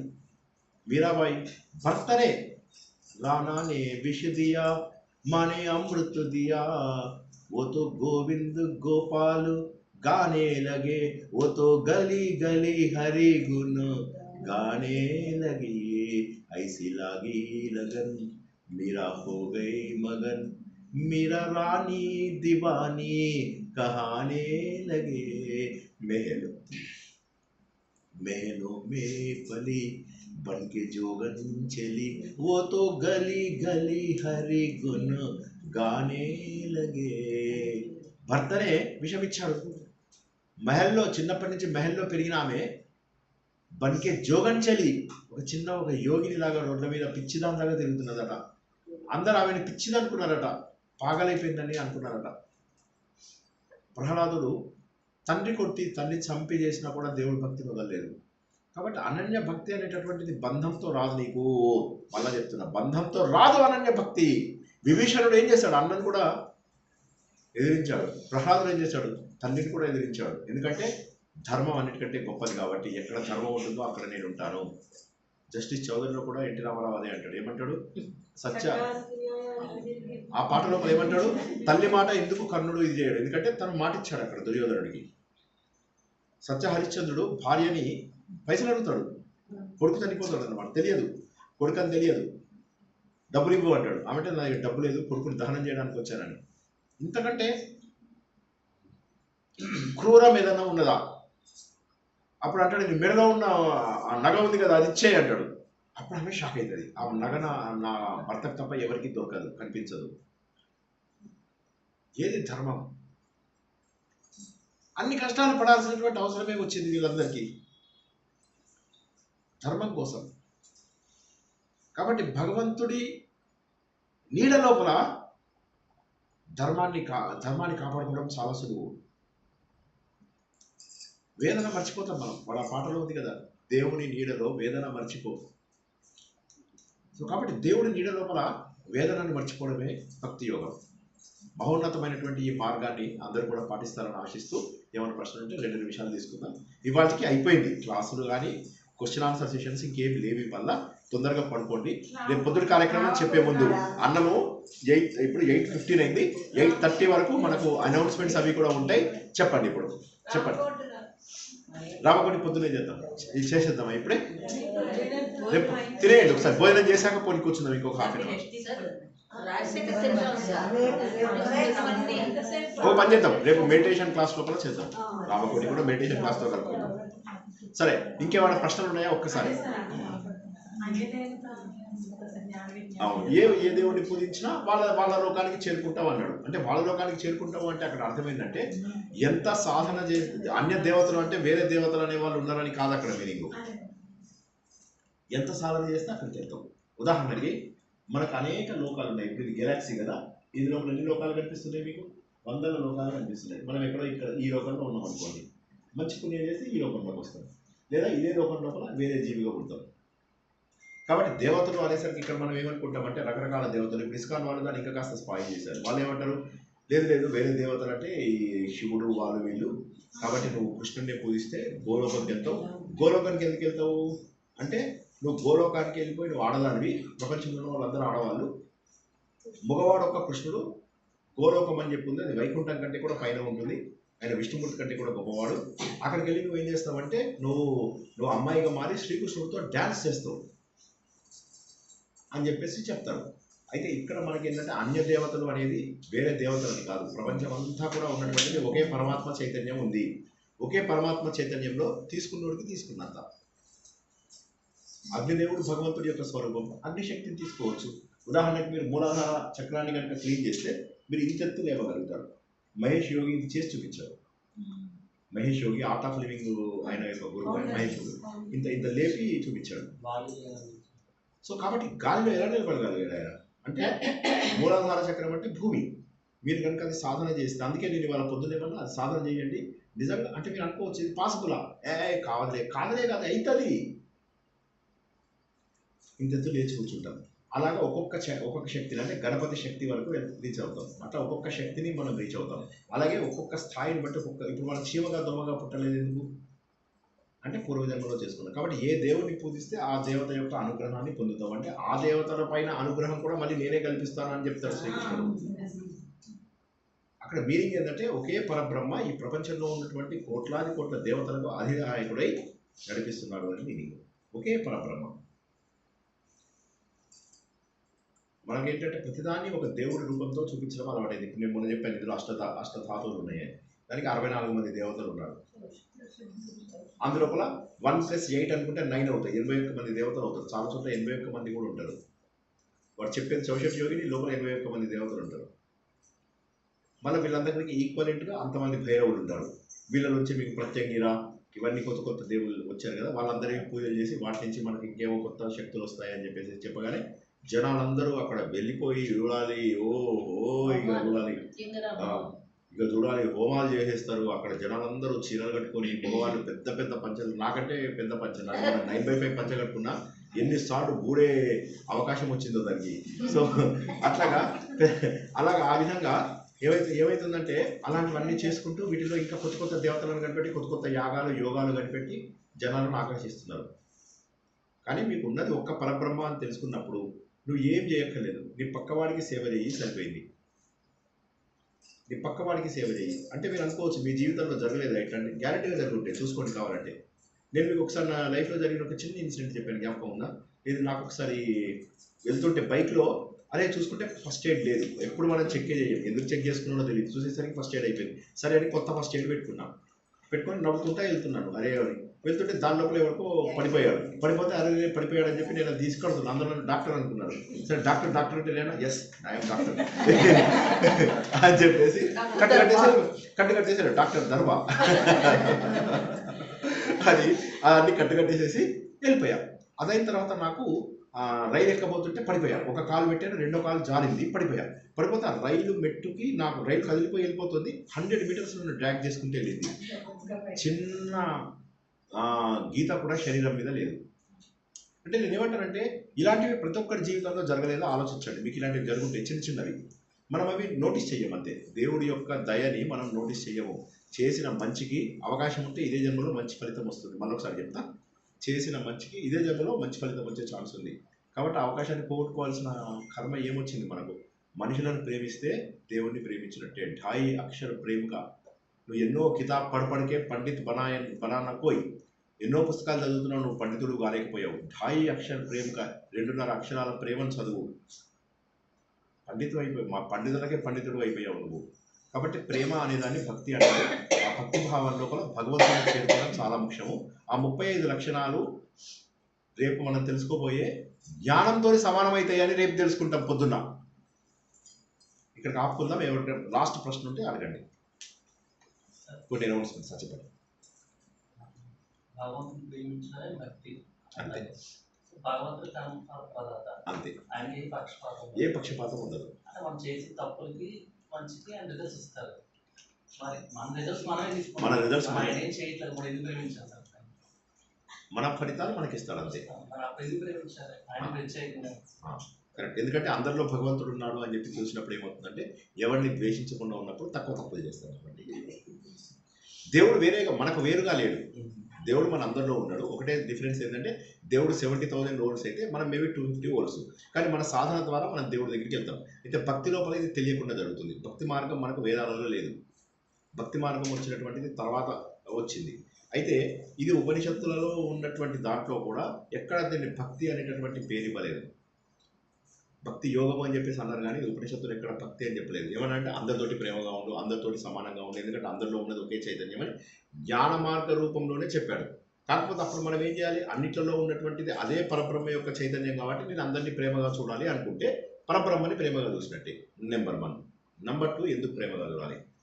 ఈ ప్రపంచం అంతా కూడా ఒక ఉల్లంఘించలేని శాసనం కింద ఉన్నది. మనం ఏది కోరుకుంటే అది ఇస్తుంది ప్రపంచం. ఈ ప్రపంచం మనం ఏది కోరుకుంటే అదే వస్తుంది. యద్భావం తద్భవతి. కాబట్టి మనం ఏంటంటే మనం ఏ ఆలోచన ప్రకారం భగవంతుని ఉంటామో అప్పుడు ప్రకృతి శక్తులకు మనం లోబడినట్లయితే, ఉదాహరణకి గాలి వీస్తున్న దిశలో కనుక మనం వెళ్తున్నట్లయితే మనం ఫాస్ట్గా వెళ్తాము. నది ప్రవహిస్తున్న దిశలో కనుక మనం పడవని తీసుకెళ్తే పడవ ఫాస్ట్గా వెళ్తుంది. అదేవిధంగా మన హిందూ ధర్మంలో నమ్మేది ఏంటంటే భగవంతుడు ఇచ్చిన మార్గంలో వెళ్తే ప్రకృతి శక్తులు అన్నీ కూడా కూడబలుపుకుని, ప్రకృతి శక్తులు అంటే భగవంతుడి యొక్క సమైక్య శక్తి మనకు ఉపయోగపడుతుంది అని నమ్ముతారు. కాబట్టి అందరినీ ప్రేమించడము వల్ల లాభం ఏమవుతుందంటే మనకు ప్రశాంతత దొరుకుతుంది. మనకు ప్రశాంతత దొరకడం వల్ల భగవంతుడి దారిలో వెళ్తాం. మనం భగవంతుడి దారిలో వెళ్ళినప్పుడు ఏమవుతుంటే పరిస్థితులన్నీ మనకు అనుకూలంగా అవుతాయి. చెడు జరిగినా మంచి జరిగింది అనుకుంటాం, మంచి జరిగినా మంచి జరిగింది అనుకుంటాం. కుంగిపోవు, ఇది దేవుడు ఇచ్చాడులే అని చెప్పేసి వదిలేస్తాం. ఏ విధంగా అయితే తెనాలి సినిమా లోపల వాడు ఎన్ని కష్టాలు వచ్చినా కూడా డాక్టర్ నువ్వు చాలా గొప్పవాడివి, అంతా నాకు మంచిగా చేసావు అనుకుంటాడు. అప్పుడు ఏమవుతుందంటే మన మనసు పైన స్ట్రెస్ తగ్గిపోతుంది, ఏకాగ్రత పెరుగుతుంది. క్రమ పద్ధతిలో అందరినీ సమానంగా చూడడం వల్ల ఈ భక్తే జ్ఞానంగా మారిపోతుంది. దేవుణ్ణి ప్రేమించేటటువంటి లక్షణం ఏదైతుందో అదే జ్ఞానంగా మారిపోతుంది. రేపు ఈ 35 లక్షణాలు, రేపు చెప్పబోయే 20 లక్షణాలు ఒకే రకంగా ఉంటాయి. దానికి కారణం ఏంటి అంటే మనము భగవంతుని ప్రేమించినా మనుషులందరినీ ప్రేమించినా ఒక్కటే, ఏమి తేడా లేదు. అలా ప్రేమించడం వల్ల ఏమవుతుందంటే మనం ప్రకృతి నియమాన్ని పాటించినట్టు అవుతుంది. ప్రకృతి నియమాన్ని పాటించడం అంటే డే టైం వెలుతురు వాడుకుంటాం, రాత్రి చీకటి వాడుకుంటాం. అదేవిధంగా ప్రకృతి చెప్పినటువంటి నియమాలను వాడుకుంటూ వెళ్తే ప్రకృతి శక్తులు మనకు సహాయపడతాయి. అందుకోసం అని చెప్పి మనం భగవంతుని ప్రేమించాలంటే కృష్ణుడు అనే ఎగ్జాక్ట్ రూపంలో, రాముడు అనే ఎగ్జాక్ట్ రూపంలో కాకుండా ప్రతి మనిషిలో దేవుణ్ణి పూజించాలి అని చెప్పి ఇప్పుడు ఈ అధ్యాయంలో చెప్పుకున్నవన్నీ కూడా ఏమన్నాడు? అద్వేష్ట సర్వభూతానం, ఎవరిని ద్వేషించకుండా, అద్వేష్ట సర్వభూతానం, మైత్ర కరుణయవత, మైత్రి ఉండు, కరుణగా ఉండు, నిర్మమో నిరహంకార, నా మమాని మమా తీసేసాయి, అహంకారం మమకారం అహంకారం తీసేయి, సమ దుఃఖ క్షమించు, సమ దుఃఖములోను సుఖంలోను సమంగా ఉండు. ఇది భక్తి అంటున్నాడు.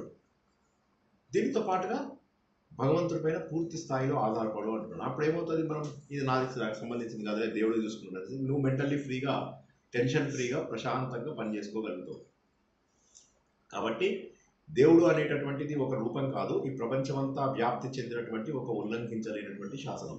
ఆ ఉల్లంఘించలేనటువంటి శాసనానికి అనుగుణంగా మనం వెళ్తే మనకు అనుకూల ఫలితాలు వస్తాయి. అయితే మన కర్మకు మనకు తగ్గ వస్తాయి, కాకపోతే తర్వాత వచ్చేవి కాలిపోతాయి.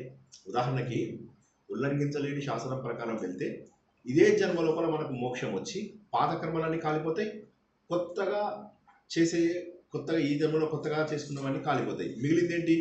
ఈ జన్మలో మనకున్న ప్రారంభం ఒకటి మిగులుతుంది. అది నిన్న చెప్పుకున్నట్టుగా ఊర్వారుకం ఇవ బంధన, పండిన దోసకాయ ఏ విధంగానైతే అనుభవిస్తుందో అట్లా అనుభవిస్తుందో దానికి కూడా మనం బాధపడం. కాబట్టి కర్మలన్నింటినీ నాశనం చేసుకోవడం కోసమై భగవంతుని ప్రేమించాలి. కర్మలన్నీ నాశనం అవుతాయి. ఇంకోటి ఏంటంటే భక్తి యోగం లోపల తెలియకుండానే జ్ఞాన యోగంలోకి వెళ్తాం. ఇది బాగా గుర్తుంచుకోండి. ఇప్పుడు మీరు అడిగిన దానికి డైరెక్ట్ ఆన్సర్ ఏంటంటే భక్తి యోగం డైరెక్ట్గా జ్ఞాన యోగంలోకి ట్రాన్స్ఫర్ అయిపోతుంది.